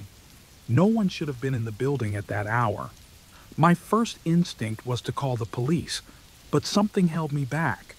I wasn't even sure what I'd heard. So, gripping my flashlight, I got into the elevator and went up. When I reached the floor, it was empty. No signs of forced entry, no one hiding in any of the offices. I walked through the halls, checking each room. Everything was in its place. But then I saw it. The door to one of the storage rooms was slightly ajar. That door had been locked. I checked it myself earlier in the shift. I rushed back to the security room, my heart pounding. I rewound the footage, looking for any sign of movement, but there was nothing. No one entered the storage room. The door had just opened, on its own. From that point on, the oddities became more frequent. I spent less time doing my rounds and more time glued to the screens. I became obsessed with catching whatever it was that was messing with the building. Then one night, I saw it. A figure. A shadowy, indistinct figure moving down the hallway on the 10th floor. It wasn't clear at first, just a blur. But when I rewound and slowed the footage, there was no mistaking it. Someone was there. I immediately called the police. They came, swept the building, but found nothing. No signs of entry, no one hiding. They suggested that maybe I was overworked, imagining things. But I knew what I saw. The next night, the figure appeared again. This time, it was clearer. It moved with purpose, disappearing into the stairwell. But when I went to check, nothing. No sign of anyone. I began losing sleep. I dreaded going to work, terrified of what I'd see next. Every shift, I watched the footage, waiting for the figure to return. Each time it would appear, only to vanish into thin air. I stopped doing rounds altogether, too afraid of what I might encounter in person. I couldn't explain it. It wasn't just fear of an intruder, it was something deeper, something I couldn't put into words. The figure felt familiar, like I should recognize it but couldn't. Then came the night that changed everything. I was watching the footage when I saw the figure again, this time standing outside the security room door, the door I was sitting behind. My stomach dropped. I jumped up, rushing to the door, but when I opened it, no one was there. I checked the footage again, and just like before, the figure was gone. But something was different this time. As I replayed the footage, something clicked. The figure's clothes, they were identical to my uniform. I slowed the footage down, zooming in on the blurry image, and my heart stopped. The figure wasn't just wearing my uniform, it moved like me, walked like me. It was me. I sat there, staring at the screen, unable to breathe. I had been sleepwalking. All this time, I thought I was chasing some intruder, but it was me. I was the one walking through the building, doing God knows what, and I had no memory of it. The flashes started coming back then, waking up in the stairwell, cold and disoriented. I realized I had been losing hours, entire chunks of time, and the footage never showed me waking up. Where had I been going? What had I been doing? I couldn't quit. If I quit, what if I hurt someone without realizing it? I tried staying awake through my shifts, but the exhaustion caught up with me. I started leaving notes for myself, trying to communicate with the version of me that was sleepwalking. But it didn't work. One night, I woke up in a part of the building I didn't recognize. I didn't know how I'd gotten there, and when I checked the footage, the figure was standing right outside the door. Now, I don't know what to do. I'm writing this hoping someone will have an answer. I'm scared to go back to work, but I'm terrified of what I'll do if I don't. Last night, I found a note I had left for myself. It just said 2 words: too late.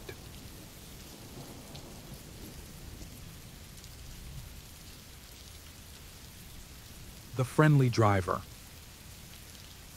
I'm a 29-year-old woman, and I live alone in a small apartment.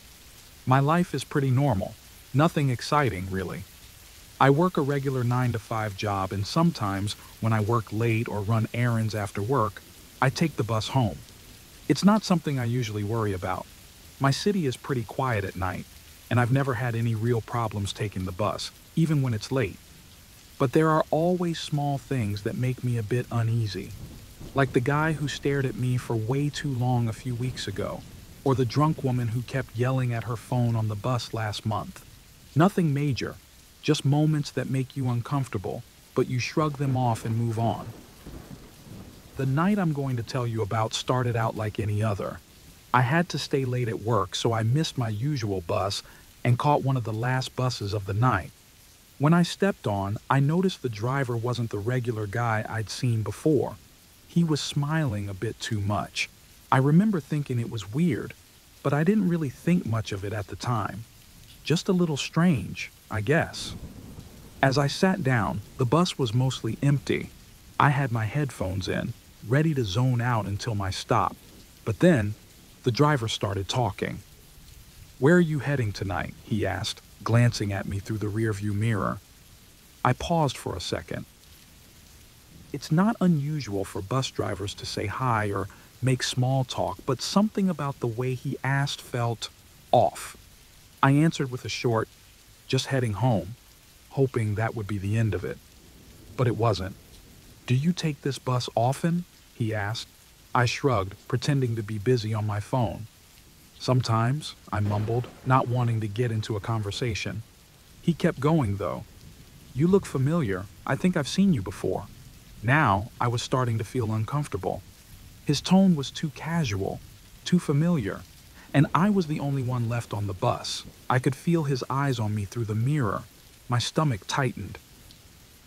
I told myself it was just my imagination, that I was overreacting, but I couldn't shake the feeling that something wasn't right. My stop was coming up, but I didn't want him to know exactly where I lived. So, at the last second, I made the decision to get off a stop early.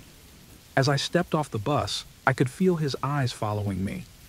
The door closed behind me, but the bus didn't pull away. It just sat there, idling, as I began to walk. That's when things got worse. As I walked down the street, I heard the bus start to move again. At first, I thought it was heading to the next stop, but the sound of the engine stayed close behind me. I glanced over my shoulder and saw the bus creeping along the street, matching my pace. My heart started to pound. Maybe it was just a coincidence, I thought. Maybe he was checking the route or waiting for something. But the bus kept following me. It slowed down when I slowed down, sped up when I sped up. I pulled out my phone, trying to call my best friend. No answer. It was late, and she was probably asleep. My panic was rising, and I didn't know what to do. Running felt too obvious, like I'd only make things worse by drawing attention. So, I kept walking, hoping that somehow the bus would turn off or stop. But it didn't. I turned down a side street, hoping to lose him, but within a minute, the bus turned the corner too. The headlights swept over me, making me feel completely exposed. The street was empty, no one around. I was alone. My hands were shaking as I tried to think of what to do next. I couldn't keep walking forever. And now, I was too far from home to make a run for it. I was almost ready to break down when I heard the bus's air brakes hiss behind me. It had stopped. My heart jumped into my throat, and I forced myself to keep walking, even though my legs felt like jelly. As I neared the next intersection, I heard the driver call out, "Hey, you forgot something." I froze. What could I have possibly forgotten? My bag was strapped across my chest, my phone in my hand. I didn't drop anything. Slowly, I turned to look, and there he was, standing in the open bus door, holding up a wallet. My wallet. Except, I could feel mine right there in my bag. He was lying. I didn't say anything. I couldn't. My mind was racing, trying to figure out how he had my wallet, if he even did. I knew it was in my bag. The way he smiled at me sent chills down my spine. It wasn't a friendly smile. It was more like a challenge. He knew I wasn't going to come back for it. Without thinking, I turned and ran. I didn't care if it looked obvious. I bolted down the street, straight to the 24-hour convenience store I knew was just a block away. I didn't look back to see if the bus was following. I didn't want to know. When I reached the store, I dashed inside, gasping for breath. The bright fluorescent lights felt like they were burning my eyes after being out in the dark for so long. I walked to the back of the store, pretending to browse, but my eyes kept darting to the entrance. No one came in. After a few minutes, my breathing started to slow, but the fear hadn't left. I couldn't shake the feeling that I was still being watched. Eventually, I left the store and made my way home. The street was quiet, the bus nowhere to be seen. As I got inside and locked the door behind me, I tried to calm down. Maybe I had overreacted. Maybe it was all in my head. But then I heard it, the low hum of an engine outside my window. I didn't look. I couldn't. I just stood there, frozen. Even now, I can't stop thinking about it. What if he knows where I live? What if he was watching me all along?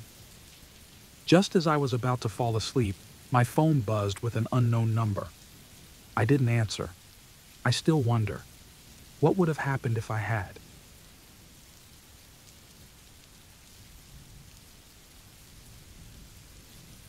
The hiking trail. I've always loved solo hiking. There's something about being alone in the wilderness, away from the noise of the city and work stress, that clears my mind. I'm no expert, but over the years, I've gotten pretty comfortable with it. I know how to navigate trails, set up camp, and deal with minor challenges. So, when I had a weekend free, I decided to go on a hike to a remote trail I'd been meaning to try for a while. I wanted more solitude this time, something to really push me. The night before the trip, I came across an old post on a hiking forum. It mentioned someone going missing on a nearby trail. I didn't think much of it. People get lost all the time. It happens. But then, while packing, I kept hearing these strange noises from my apartment, like something scraping against the windows. I brushed it off as the wind, though it left me a bit uneasy. The next morning, as I drove toward the trailhead, I noticed a car following me. I didn't think too much of it at first, but it stayed behind me for miles, even when I turned onto the smaller road leading to the trail. It wasn't until I pulled into the parking lot that I realized there were no other cars there. That car? Nowhere to be seen. It was weird, but I figured maybe they were going somewhere else. I shook it off and started my hike. The first few miles were exactly what I needed. Quiet, beautiful, and totally isolated. I hadn't seen another person since I parked, and the feeling of being alone in nature was calming. But as I went deeper into the forest, the atmosphere changed.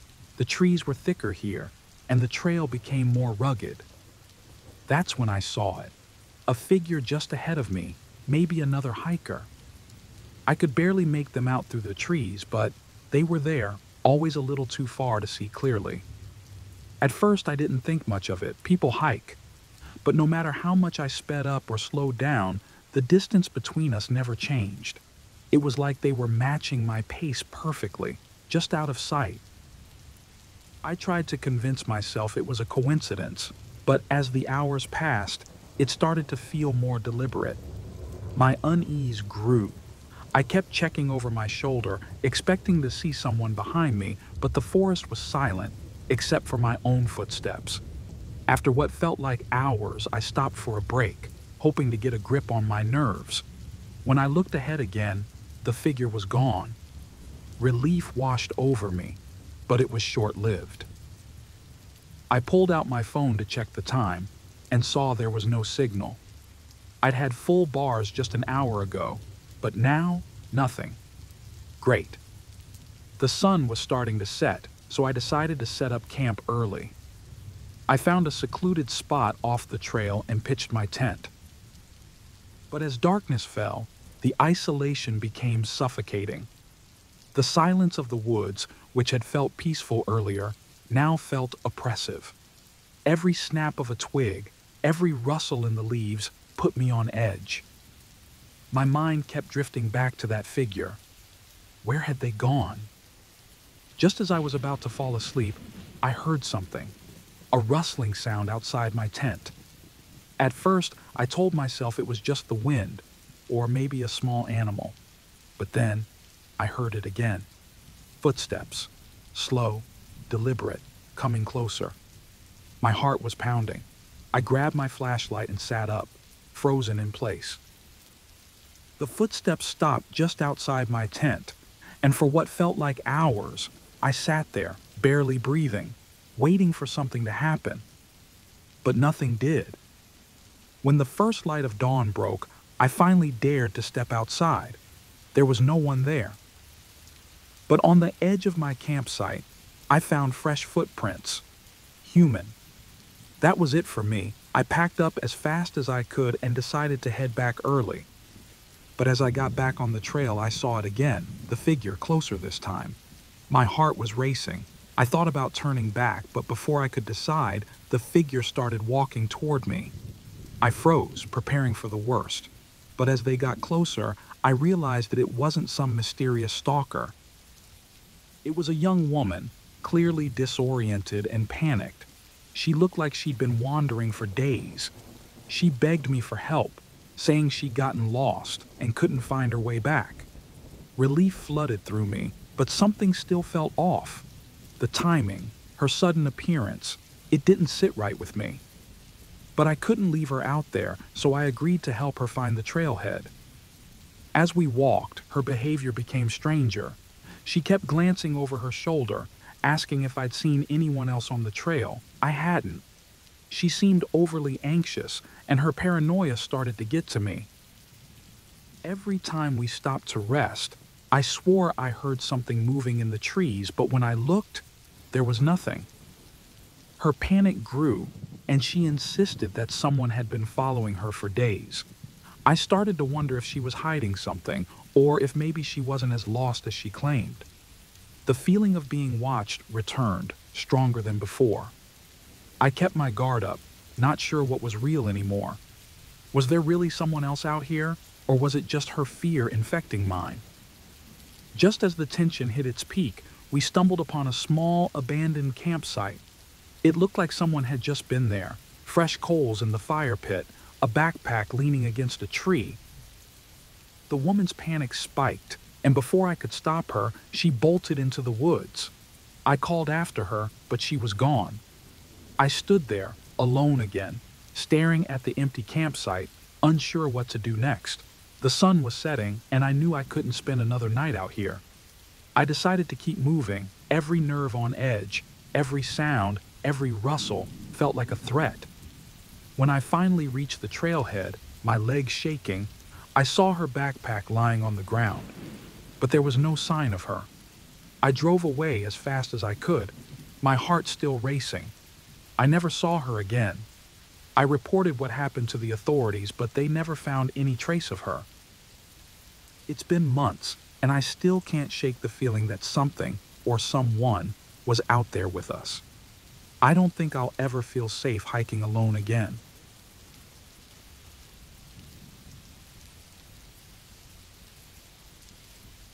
The convenience store creeper. I've worked the night shift at a convenience store for about a year now. I'm a college student, and the hours work for me. I can go to class during the day and work nights to pay my bills. It's not glamorous, but it's quiet, and I don't mind the isolation. Most nights, the store is dead by midnight. It's just me, restocking shelves, playing with my phone, and occasionally chatting with a few regulars who come in for snacks or cigarettes. There's one regular, though, that always made me feel a bit uneasy. He's in his 40s, maybe older, with greasy hair and a worn-out jacket. At first, I didn't think much of him. Just another customer who comes in, browses for a while, and leaves. But the thing is, he never really bought anything. He'd just loiter for hours, sometimes until my shift was nearly over. He didn't talk much, just stared at me from behind the aisles. It was weird, but I figured maybe he was just lonely or something. One night, though, he stayed much later than usual, lurking in the back of the store. I noticed him watching me in the security mirrors, and that's when I started feeling more uncomfortable. Things only got worse from there. After that night, he began showing up every time I worked. He'd come in just minutes after my shift started, and he wouldn't leave until I was closing up. He'd hang around the same aisles, occasionally glancing at me, but never saying anything. I couldn't shake the feeling that he was watching me closely, like he was studying me. When I switched shifts with a coworker one evening, the man didn't show up. That's when it hit me. He wasn't just a regular customer. He was following me specifically. I tried telling a friend about it. He's just some weird guy, they said, brushing it off. He probably doesn't even realize he's being creepy. But I couldn't let it go. The more I thought about it, the more anxious I became. It wasn't just that he showed up during every one of my shifts. It was that I started seeing his car parked outside my apartment building. It would be there at odd hours, always just across the street. One night after my shift, I was driving home, and I saw his car pull out from a parking spot a few blocks away. He followed me the entire way. I started feeling like I was being hunted. Every time I walked out of the store, I would scan the parking lot looking for his car. I checked behind me constantly when I walked to class. No matter what I did, I couldn't shake the feeling that he was right there, always watching. Nobody believed me, though. When I tried explaining it to my manager, they just said, "He's probably harmless. If he causes trouble, call the cops." But it wasn't trouble. It was the fact that I felt like I was being stalked, and no one cared. One night, I was closing up the store. It was around 3 a.m., and the parking lot was completely empty except for my car and him. He was standing just outside, in the shadows, waiting. I tried to keep calm, locking the door and walking toward my car, but my hands were shaking. The lot felt like it stretched out forever, and I kept glancing over my shoulder. I heard footsteps behind me. I fumbled with my keys, my heart racing, but the footsteps stopped. I turned around, and there he was, standing just a few feet away, staring at me. He didn't say a word. There was this long, horrible silence where I thought I was going to pass out. Then, without a word, he turned and walked back toward his car. I didn't waste any time. I jumped into my car and sped out of there. My hands were trembling so badly I could barely steer, but when I looked into the rearview mirror, my stomach dropped. His headlights were right behind me. He was following me. I tried to stay calm, telling myself I could lose him. I pulled into a gas station thinking maybe if there were cameras or other people around, he'd back off. But when I stopped, he pulled up right behind me, blocking me in. The station was completely deserted, not a single car in sight. My heart was pounding in my ears. I honked the horn, flashed my lights, trying to get anyone's attention. But he just sat in his car, watching me. I thought about getting out and running into the gas station, but I was afraid that if I left the safety of my car, he'd do something worse. Finally, after what felt like forever, he drove off. I should have felt relieved, but the fear didn't go away. I drove home, locked all the doors, and sat in the dark, waiting for something to happen. I couldn't sleep that night. Every time I closed my eyes, I imagined him outside, waiting for me to make a mistake. A few days later, I got a notification from the security app at the store. I checked the footage out of curiosity, and my blood ran cold. The man had been standing outside the store, just staring at the entrance, for nearly an hour before I had locked up and left that night. I don't know what to do anymore. I've changed shifts. I've even moved to a different apartment, but I can't shake the feeling that he's still out there. I went to the police, but they didn't take me seriously. He hasn't done anything illegal, they said. But isn't stalking illegal? Isn't following someone home night after night enough? Every time I leave my apartment, I check every corner. I don't feel safe, and I don't think I ever will again. I don't know what he wants, but I know he's not done. Just the other day, I saw his car again, parked just down the street from my new place. I don't know what's going to happen next, but I can't keep living like this. I feel like it's only a matter of time before he tries something.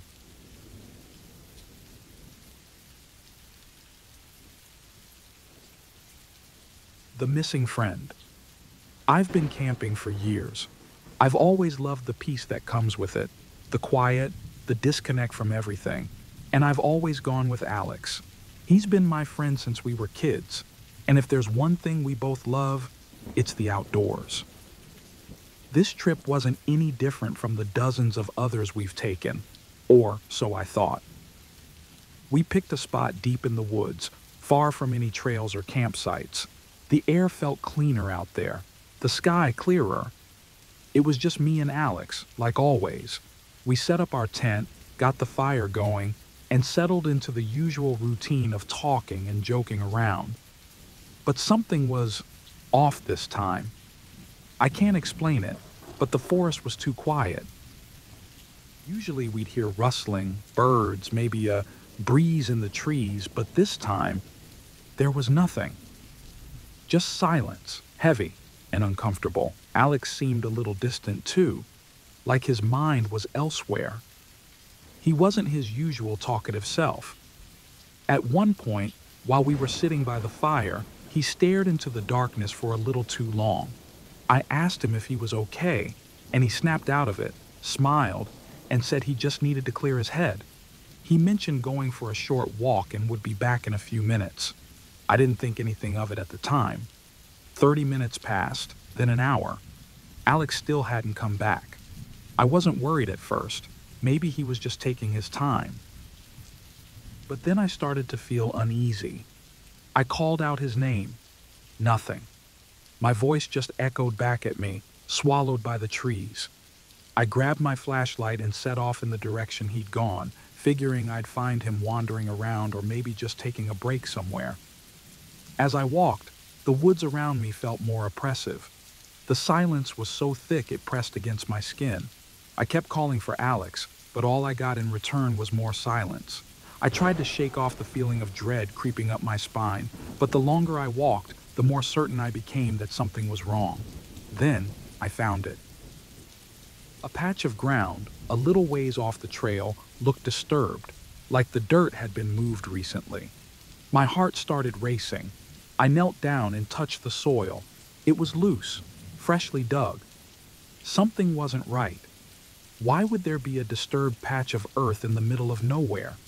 I tried to calm myself down. Maybe it was an animal or someone burying something harmless.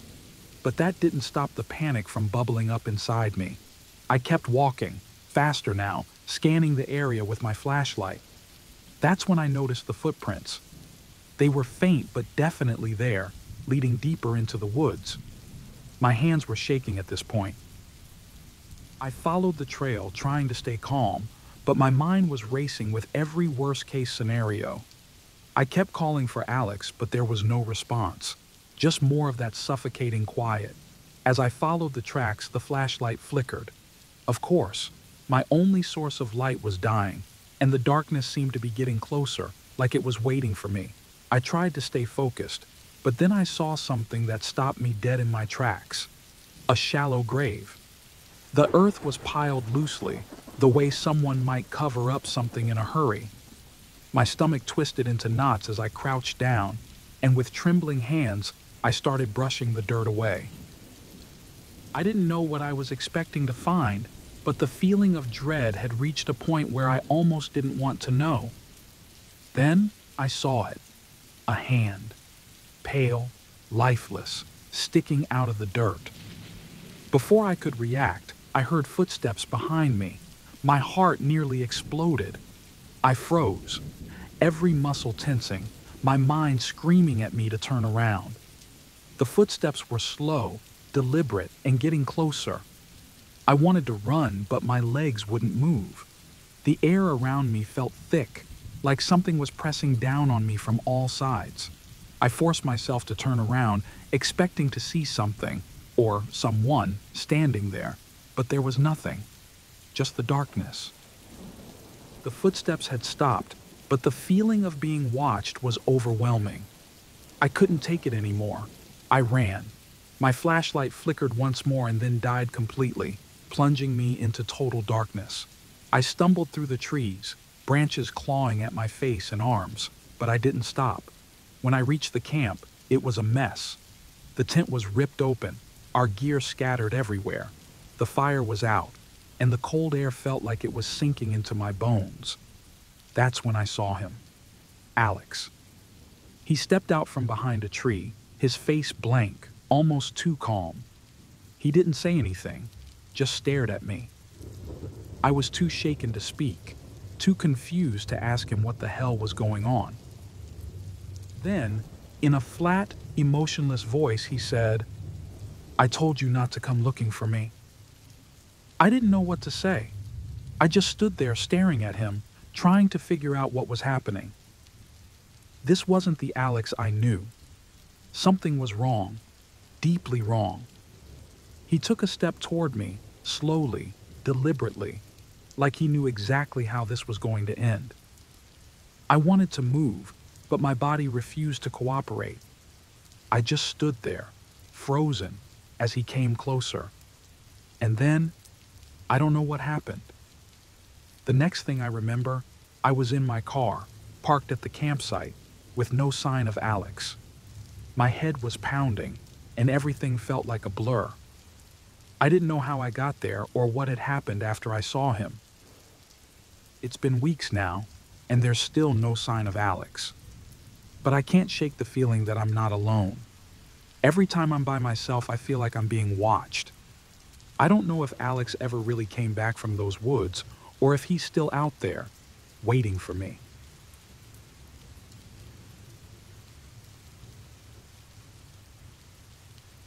Title: Airbnb, Nightmare. I've always been a fan of Airbnb, used it for years without any problems. As a marketing professional, my work life is pretty hectic, so I often take weekend getaways to recharge. This time, I needed a serious break. I found this cabin in the woods, a bit secluded but with great reviews. The photos looked perfect, modern but cozy, and the host, Rick, was polite in his messages, though brief. When I arrived, I couldn't shake the weird feeling that settled over me. The drive through the woods was longer and darker than I expected, and the trees seemed to swallow the cabin. But I told myself I was just overthinking. I was tired, stressed, and needed this weekend to unwind. Besides, the cabin itself was exactly as described: clean, modern, peaceful. As I unpacked, though, something caught my eye. The smoke detector in the bedroom looked newer than the rest of the furnishings, blinking faintly. I thought it was odd but shrugged it off.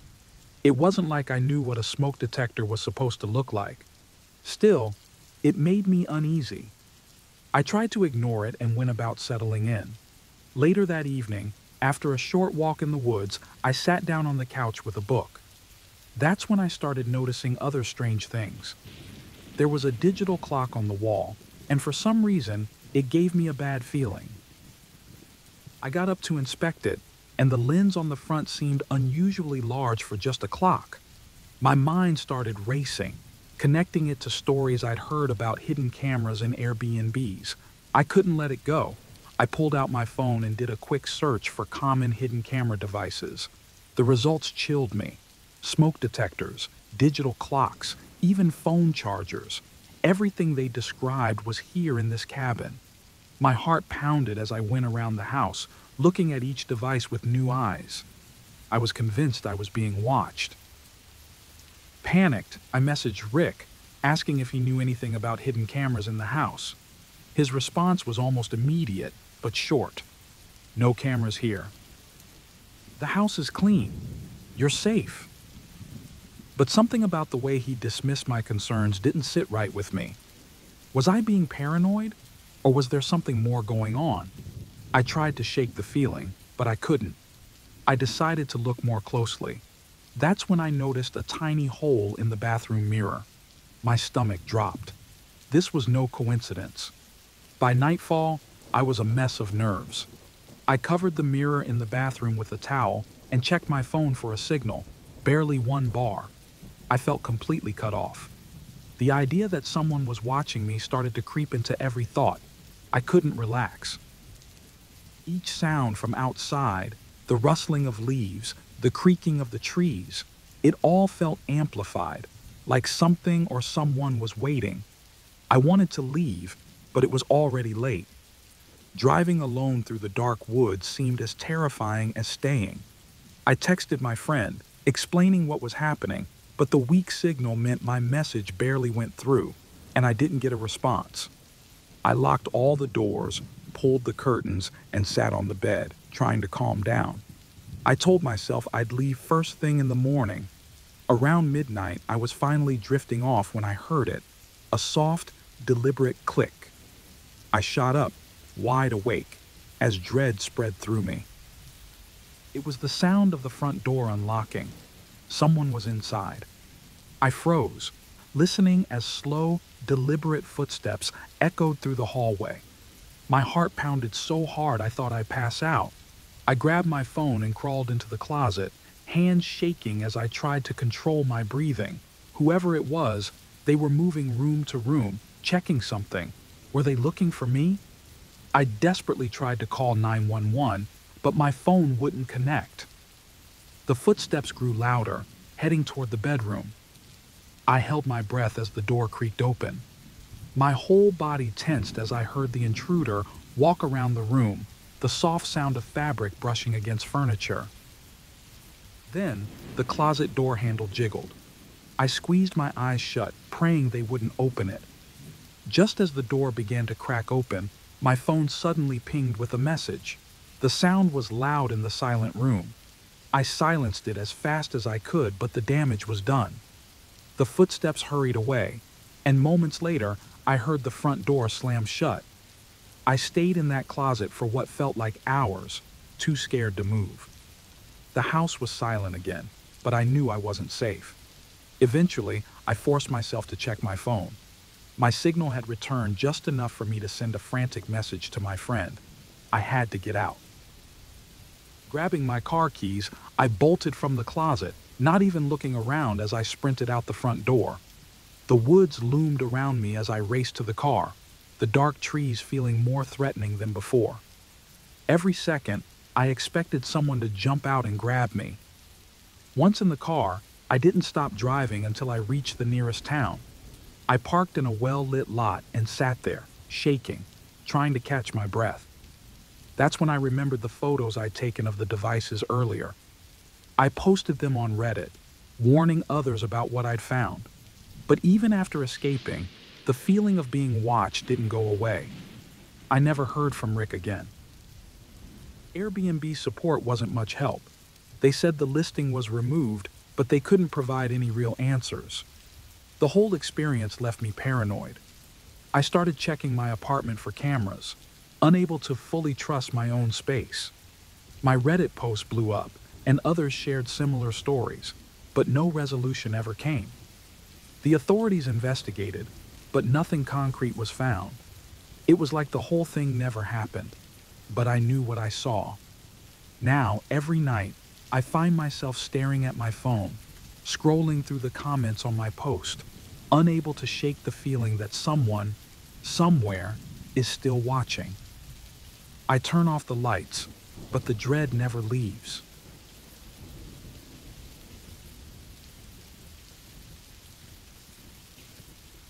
I never thought I'd be one of those people posting my story here, but after what happened, I feel like I need to share it.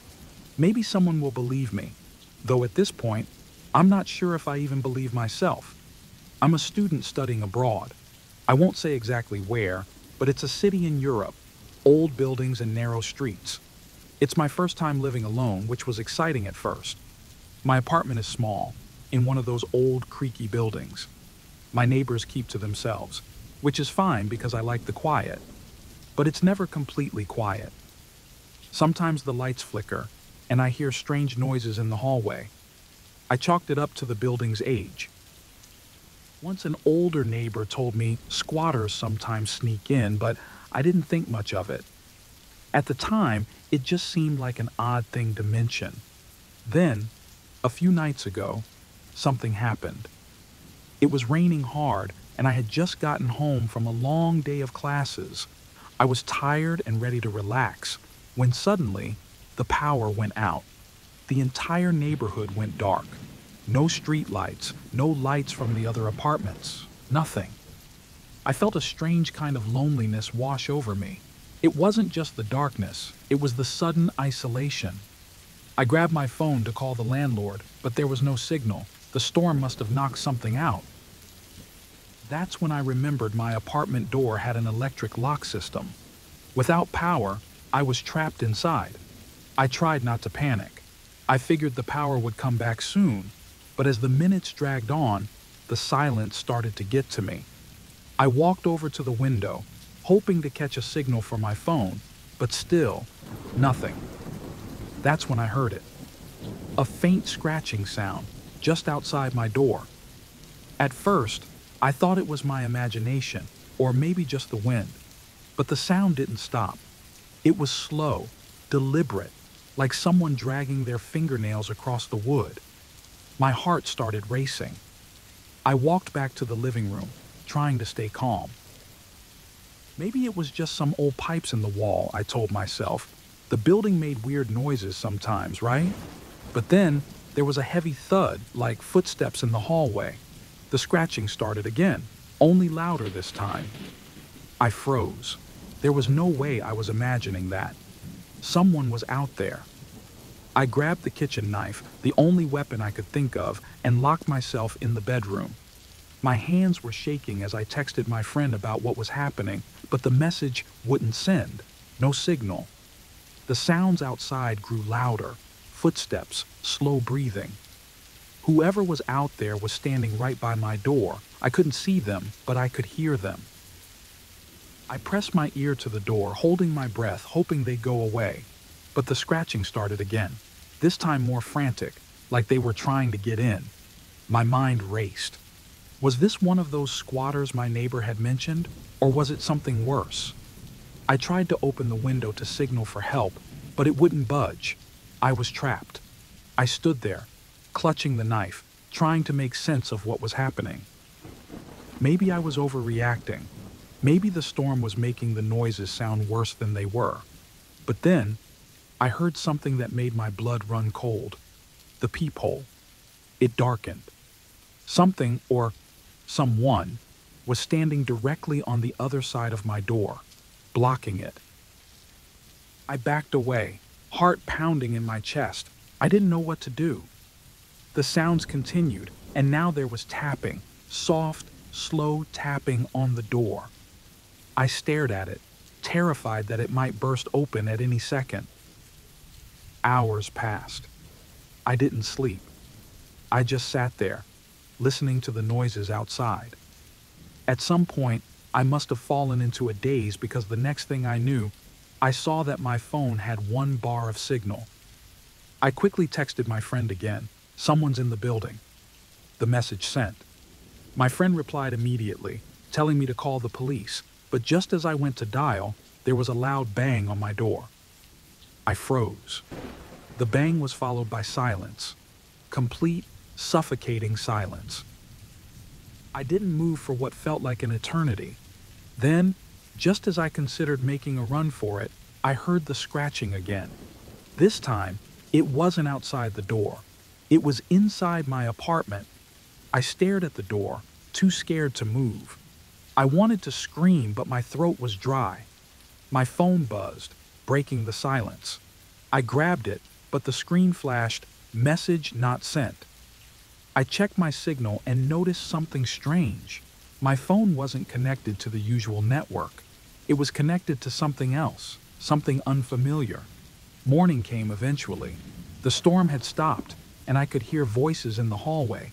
Neighbors, maybe? I slowly opened my bedroom door, knife still in hand.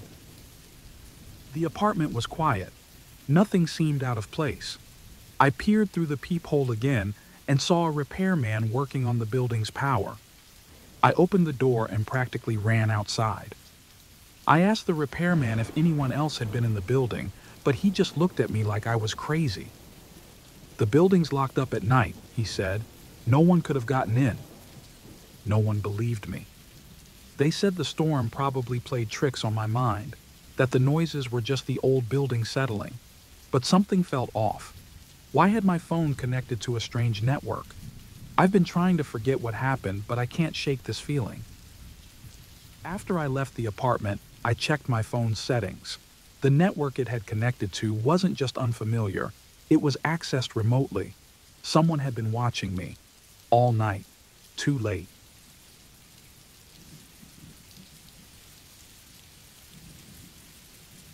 The friendly neighbor. I moved into my new apartment a few months ago. I was excited for a fresh start, away from the noise and stress of the city. The complex seemed perfect, quiet, clean, and just small enough that I wouldn't feel lost in the crowd.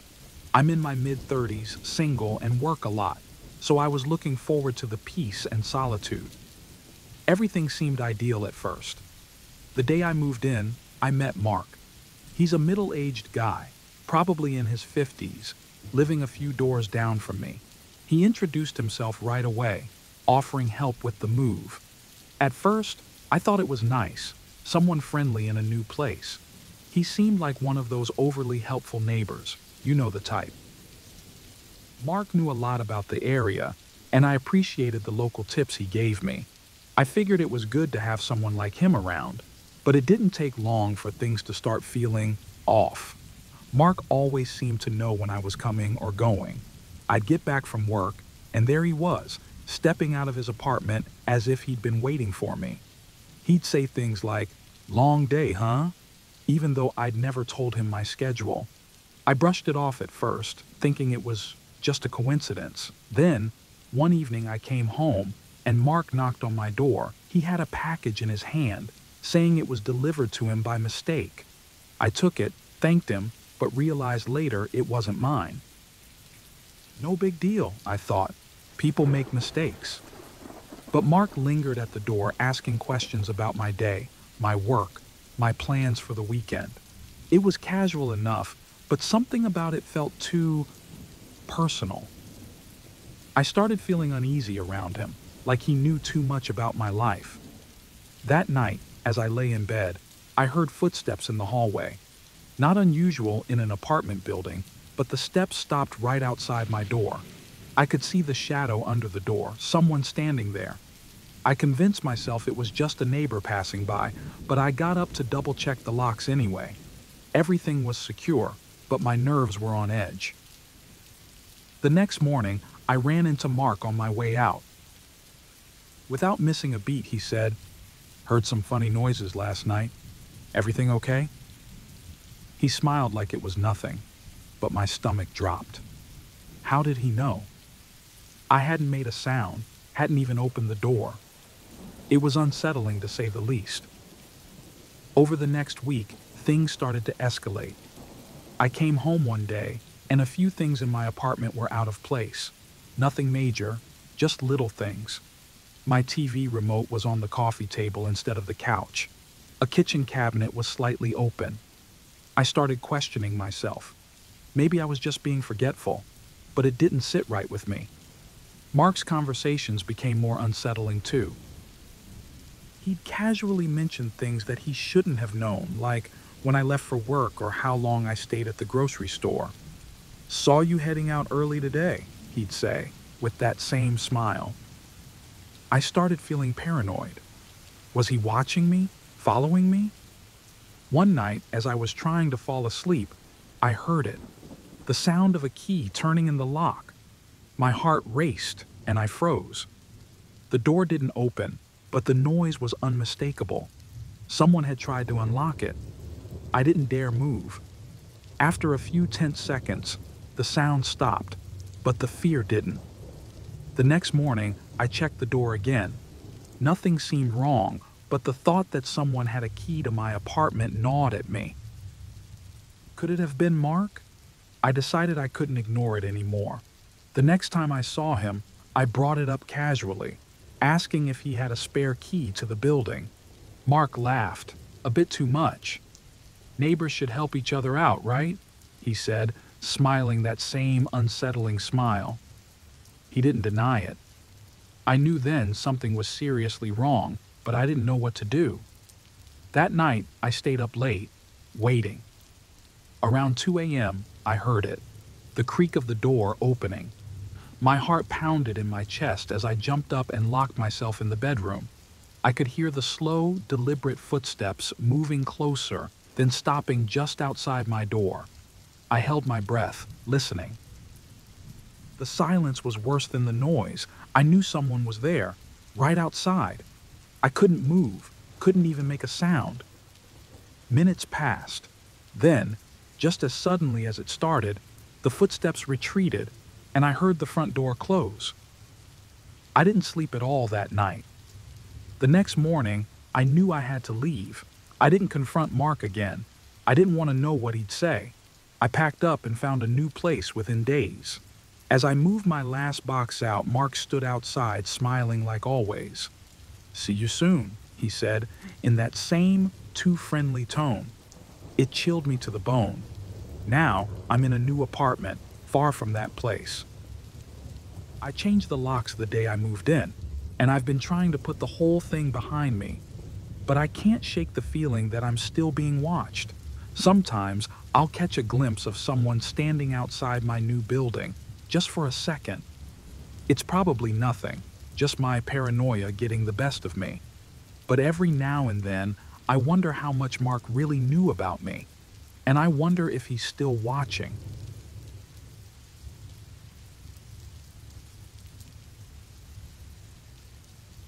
The wrong ride share.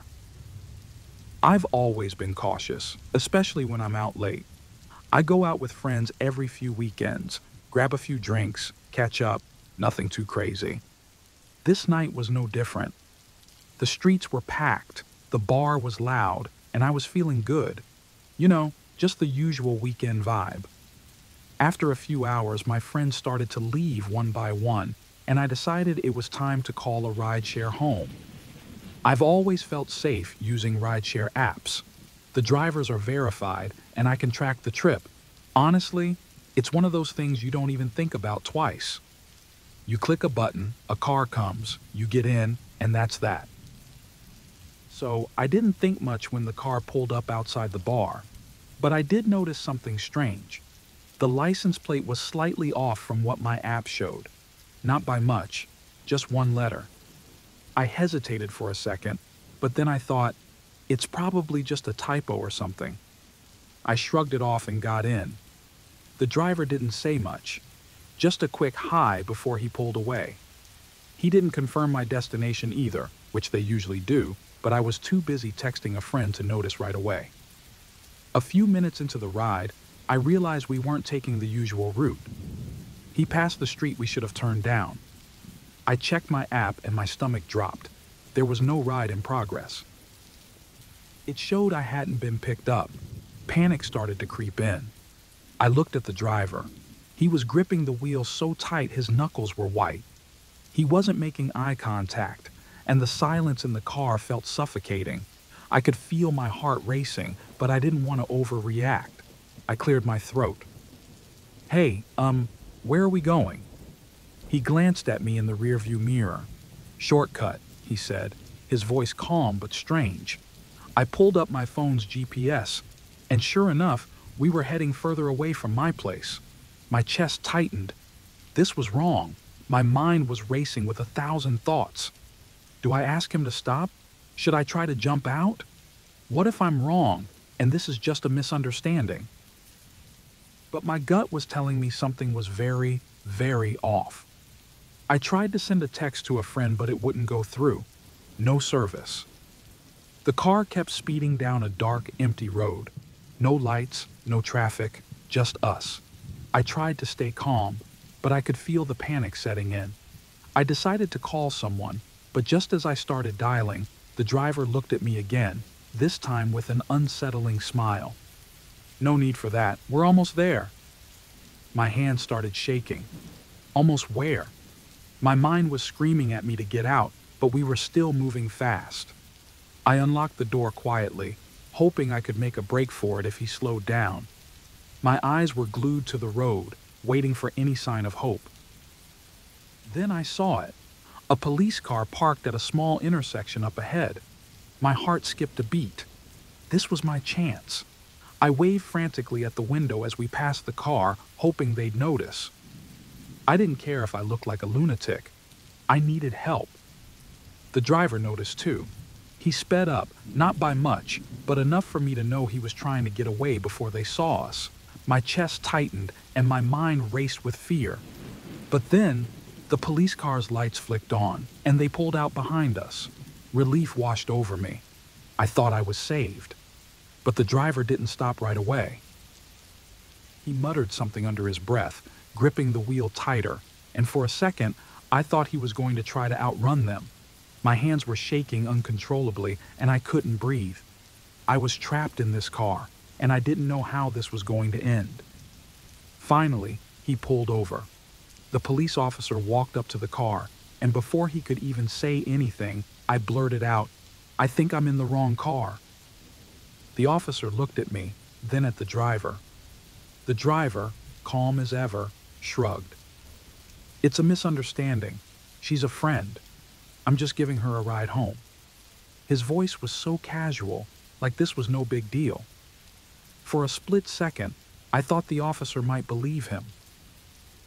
The way the driver spoke, so calm, so confident, it almost made me doubt myself. But the officer saw how terrified I was. He asked me to step out of the car, and I didn't waste a second. My legs felt like jelly, but I managed to get out, my heart still racing. The officer asked for my ID, confirmed my story, and took the driver aside. After a few minutes of questioning, they let him go. No charges, no consequences. It seemed like just a simple mix-up, but I knew in my gut that it wasn't. I could feel it in the way the driver looked at me as he drove off. I was shaking all the way home. I got into a real rideshare and made it back to my apartment, but I couldn't shake the fear. The officer had smiled and reassured me, but I knew how differently things could have ended. I didn't sleep that night, and for days after, I kept replaying the moment in my head.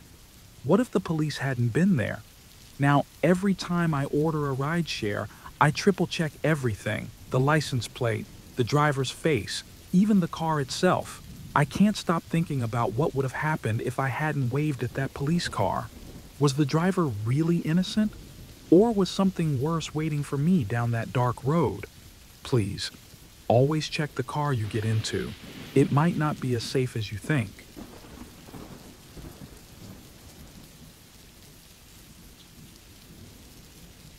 I've been traveling for work for the last 5 years, and staying in hotels has become second nature to me. I used to love the routine of it, flying into a city, checking into a hotel, and enjoying the predictable comfort of those anonymous, cookie-cutter rooms. I'd unpack my things, settle in, and unwind after a long day of meetings. But after what happened last month, I don't think I'll ever feel safe in a hotel room again. It was a regular business trip, just like the hundreds I've done before. I checked into a decent hotel, not fancy, but good enough for my week-long stay. I'd had a long day of traveling and meetings, so when I got to my room, all I wanted to do was relax. I was unpacking my suitcase when I noticed something odd. One of the drawers was slightly open. I was sure I hadn't touched it. Maybe the housekeeping staff left it open, or maybe I had opened it without realizing it. I brushed it off, but it left me with a strange, unsettled feeling. That night, I lay in bed, staring at the drawer in the darkness. wondering why it bothered me so much. I didn't sleep well. The next day was exhausting. I spent the whole day in meetings and returned to my hotel room late, ready to crash. When I opened the door, I immediately noticed that the TV was on. I never leave the TV on. I stared at it for a minute, trying to remember if maybe I had been in such a hurry that morning that I'd forgotten to turn it off. I couldn't be sure, but I was starting to feel uneasy. I tried to shrug it off. I was tired, overworked, and stressed. Maybe I just wasn't paying attention. But that night, as I lay in bed scrolling through my phone, I heard a faint noise from the bathroom. My heart jumped. It was such a quiet noise, like something had shifted slightly. I held my breath, listening. After a few seconds, it stopped, and I told myself it was probably just the pipes or the air conditioning, but I couldn't shake the feeling that something wasn't right. I stayed awake for hours, listening to every little sound, every creak of the hotel room. I didn't sleep well again. The next morning, I woke up feeling groggy and uneasy. I went into the bathroom to get ready and froze when I saw my toothbrush. I always leave it on the right side of the sink, but now it was on the left. I knew I hadn't moved it. Panic hit me, hard and fast. I looked around the bathroom, checking everything. My toiletries, my makeup, they were all there, but they looked like they'd been moved, just slightly. I went through the rest of my room, checking my suitcase, the drawers, the closet. Nothing was missing, but it felt like things weren't exactly where I had left them. I called the front desk. I felt ridiculous, but I needed to know if housekeeping had entered my room while I was gone. They assured me no one had. There was no record of anyone entering my room. The locks were secure, they said. I hung up the phone, trying to convince myself I was overreacting. Maybe I was just tired, not thinking straight, but the unease was growing into full-blown dread. I checked the locks again before going to bed that night. I even wedged a chair under the doorknob, feeling embarrassed by my own paranoia. But at least it made me feel a little better. That night, I had the most vivid dream. I was lying in bed, just like I was in real life, and there was someone standing at the foot of my bed, a man. I couldn't see his face. It was hidden in the shadows, but I knew he was there, watching me. I woke up drenched in sweat, heart pounding. It took me a few minutes to realize it had just been a dream, but it felt so real. I got up to check the door again, and everything was still locked. But I couldn't shake the feeling that someone had been there. I barely slept at all.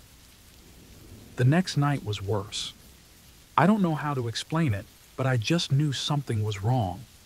I was tossing and turning, unable to sleep, when I suddenly felt it. A presence in the room. My heart started racing, and I forced my eyes open. Standing at the foot of my bed, just like in my dream, was a man. He didn't move, didn't say anything. He just stood there, watching me. For a few seconds, I couldn't move. I was frozen with fear. Then, all at once, I screamed as loud as I could. He didn't react right away. He just stood there, like he was deciding what to do next. Then, in one quick motion, he bolted for the door. I stumbled out of bed, shaking uncontrollably, and ran to the door after him. But when I got there, the door was still locked from the inside. I fumbled with the lock, ran into the hallway, and screamed for help. Hotel security arrived within minutes, but when they checked the room, they found nothing. No one had been seen on the security cameras. The door hadn't been tampered with. They looked at me like I was crazy, like I had imagined the whole thing, but I knew what I saw. They moved me to another hotel, and I tried to convince myself that it was over, but the fear hasn't gone away. Every little noise in my new hotel room makes me jump. I keep checking the locks over and over again. I can't sleep. I keep thinking about that man and the fact that there was no sign of him. The only thing that makes sense is that he had a key. Maybe he wasn't an intruder at all. Maybe he was someone who was supposed to be there. And now, I can't stop wondering, what if he has a key to this room too? As I finish typing this, I keep glancing at the door. I don't know if I'll ever feel safe in a hotel again.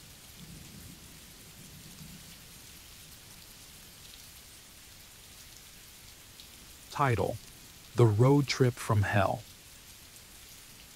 I've been sitting on this story for a while, unsure if I should even share it. It feels too real, too close to home, but maybe writing it out will help me make sense of it. So, here goes. A few months ago, my friend Jake and I decided to go on a road trip. We'd been talking about it for ages, just getting out of town for a while, hitting the open road, and forgetting about life for a bit.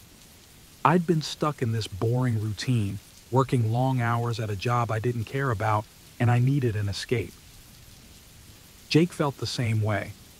We'd been planning the trip for months, and finally, the day came. Everything was normal at first.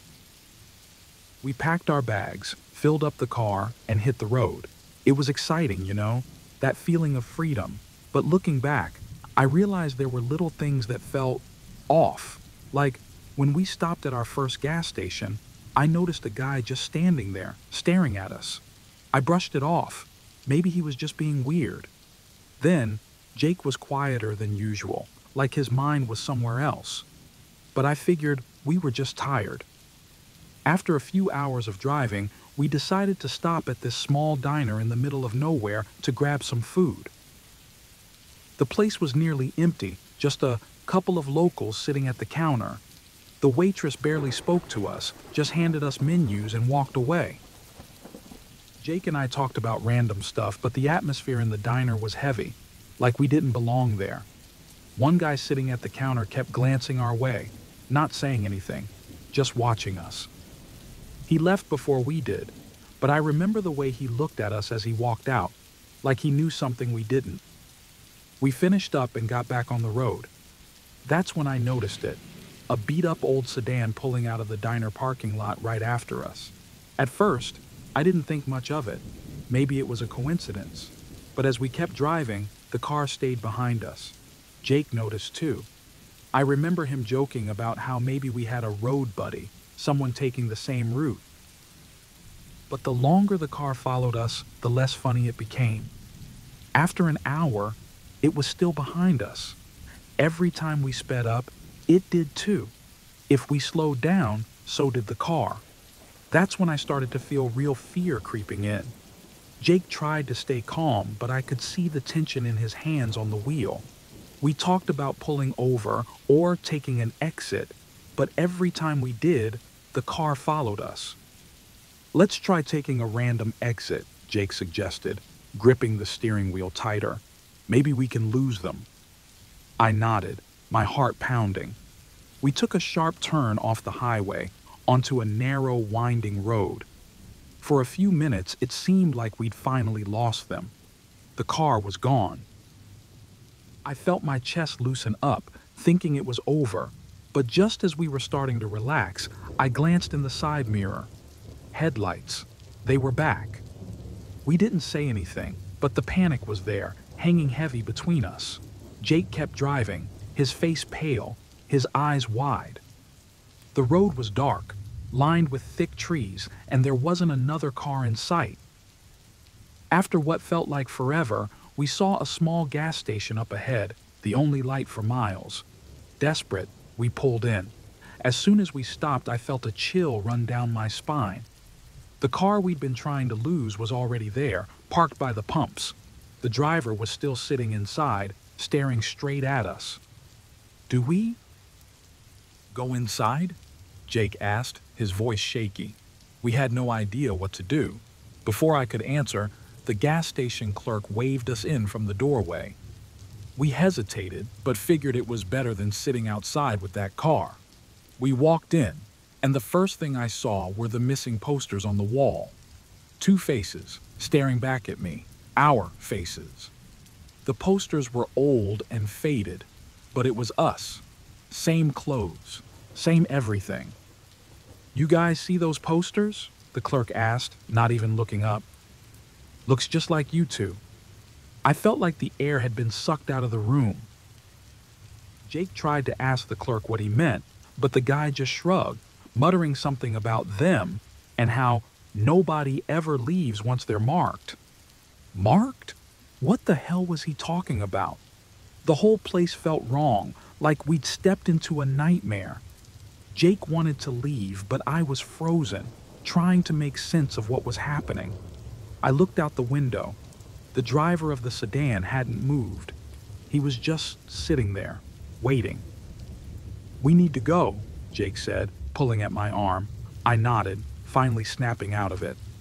We bolted for the door, running back to the car, but when Jake turned the key, nothing happened. The engine wouldn't start.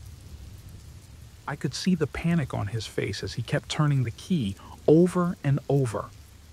Nothing. The driver from the sedan got out. He was walking toward us, slow and steady.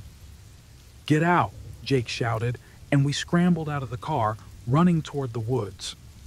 It was pitch black, the kind of darkness where you can't even see your own hand in front of you. We stumbled over roots and rocks, tripping as we tried to get away. For a second, I thought we'd lost him, but then I heard it, a loud snap behind us, like a branch breaking. Someone was right there, following us. We kept running, but I could feel the exhaustion setting in. My legs were burning, my chest aching. I paused for a moment, trying to catch my breath, hiding behind a tree. I looked around, but Jake was nowhere to be seen. Everything was silent, except for my own breathing. Then I heard footsteps, slow, deliberate. I don't know if it was Jake or the driver, but it didn't matter. I wasn't going to make it out of there.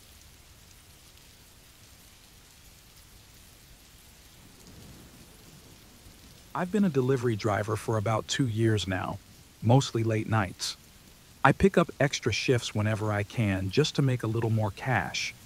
Most of the time, it's fine. I've seen my share of odd customers, dark streets, and sketchy neighborhoods, but nothing really surprises me anymore.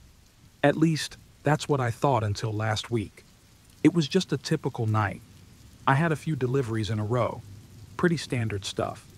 Quiet neighborhoods. People barely saying more than thanks when they open the door. You get used to it. I always make sure to double-check the address and read any special instructions carefully. It's just part of the job. The weirdness started when I noticed a car following me. At first, I didn't think much of it. People take the same routes all the time, but this car stuck around for too long. Every turn I made, they made too. Eventually, they veered off, but it left me feeling uneasy. I shrugged it off, telling myself I was just overthinking it. Then, I got the last order for the night, a delivery to an address I didn't recognize. Weird, because I usually have a good memory for these things. How'd this one slip through? I mumbled to myself. It was late, and I wanted to get it done quickly. I pulled up to the house, and right away, something felt off. The place was dark. No lights, no sign of life. It looked abandoned. I double-checked my phone. The order was legit. Pizza and some groceries. Nothing strange about that. Maybe they just don't care about appearances, I thought. After all, I've delivered to weirder places before. I walked up to the door and my heart started racing. I couldn't explain why, but every step I took made me more and more tense. I rang the doorbell, and a guy answered pretty quickly. He had this broad smile on his face, but something was wrong with it. His eyes weren't smiling, just cold and blank. Still, I handed him the food, and he thanked me. His voice was too friendly, too rehearsed, like he was playing a part. I got out of there as fast as I could. On the way back to the car, I checked the app again, just to make sure everything was in order. That's when I saw it. A message in the special instructions section. Do you know what happens to people who knock on the wrong door? I stopped in my tracks. My stomach dropped. What the hell did that mean? Was it some kind of joke? I told myself that it had to be a prank, but it didn't feel like one. My hands were shaking as I climbed into the car. I drove off, trying to push the thought out of my mind, but it stuck with me. A few blocks down, I hit a red light, and that's when I saw him. The guy. The same guy who answered the door. He was just standing there on the sidewalk staring at me. No smile this time. His face was blank, and his eyes were locked onto me. Panic set in. I checked my mirrors, but there was no sign of anyone else around. The streets were empty and the silence felt suffocating. Was he following me? I couldn't tell anymore if it was real or just my mind playing tricks on me. I tried calling a friend, but the call wouldn't go through. Of course, I just needed to get home. The GPS started glitching, rerouting me in circles. It didn't make sense. These were streets I'd driven 100 times before, but I kept ending up at dead ends. My heart was pounding, and I could barely think straight. All I could see in my mind was that message. Do you know what happens to people who knock on the wrong door? Then I got another notification. Another order. Same house, same instructions. I nearly dropped my phone. But right before I passed the house again, the app glitched and the order was marked canceled. My foot hit the gas harder, trying to get away from that place as fast as possible. When I finally reached a busier part of town, the traffic lights started flickering. I glanced in the rearview mirror, and there he was. The man, standing at a bus stop, staring at me again. No one else seemed to notice him. I couldn't deny it anymore. Something was seriously wrong. My breathing got shallow, and I couldn't stop shaking. Was I losing my mind? I pulled into a gas station hoping to calm down, but when I stepped out of the car, I saw him again. Across the street, standing in the shadows, barely visible under the dim light. He wasn't moving, just watching. I jumped back in the car, determined to drive to the police station, but the GPS wasn't working again. Every turn I made felt like it was leading me back to that dark, empty house. Then, another notification. Final order delivered. Thank you for your service. But the app showed I was still on duty. No record of any orders tonight. My head was spinning. None of this made sense. I found a well-lit parking lot and parked there, trying to pull myself together. For a minute, I felt like I was safe. I checked the app again. Everything seemed normal, except for that one creepy message. I deleted the app, thinking that would end it. But the unease didn't leave. A final notification came through, even after I deleted the app. Did you knock on the right door? My blood ran cold. I looked around, and that's when I saw it. The same car that had been following me earlier, parked in the shadows. Inside, I could see the outline of a figure, just sitting there, watching me. I don't know what would have happened if I hadn't left that house when I did. Maybe I'm overthinking it, but something about that night still doesn't feel right. I haven't been able to sleep properly since, and I keep catching glimpses of that same car. What would you have done? Would you have knocked on the right door?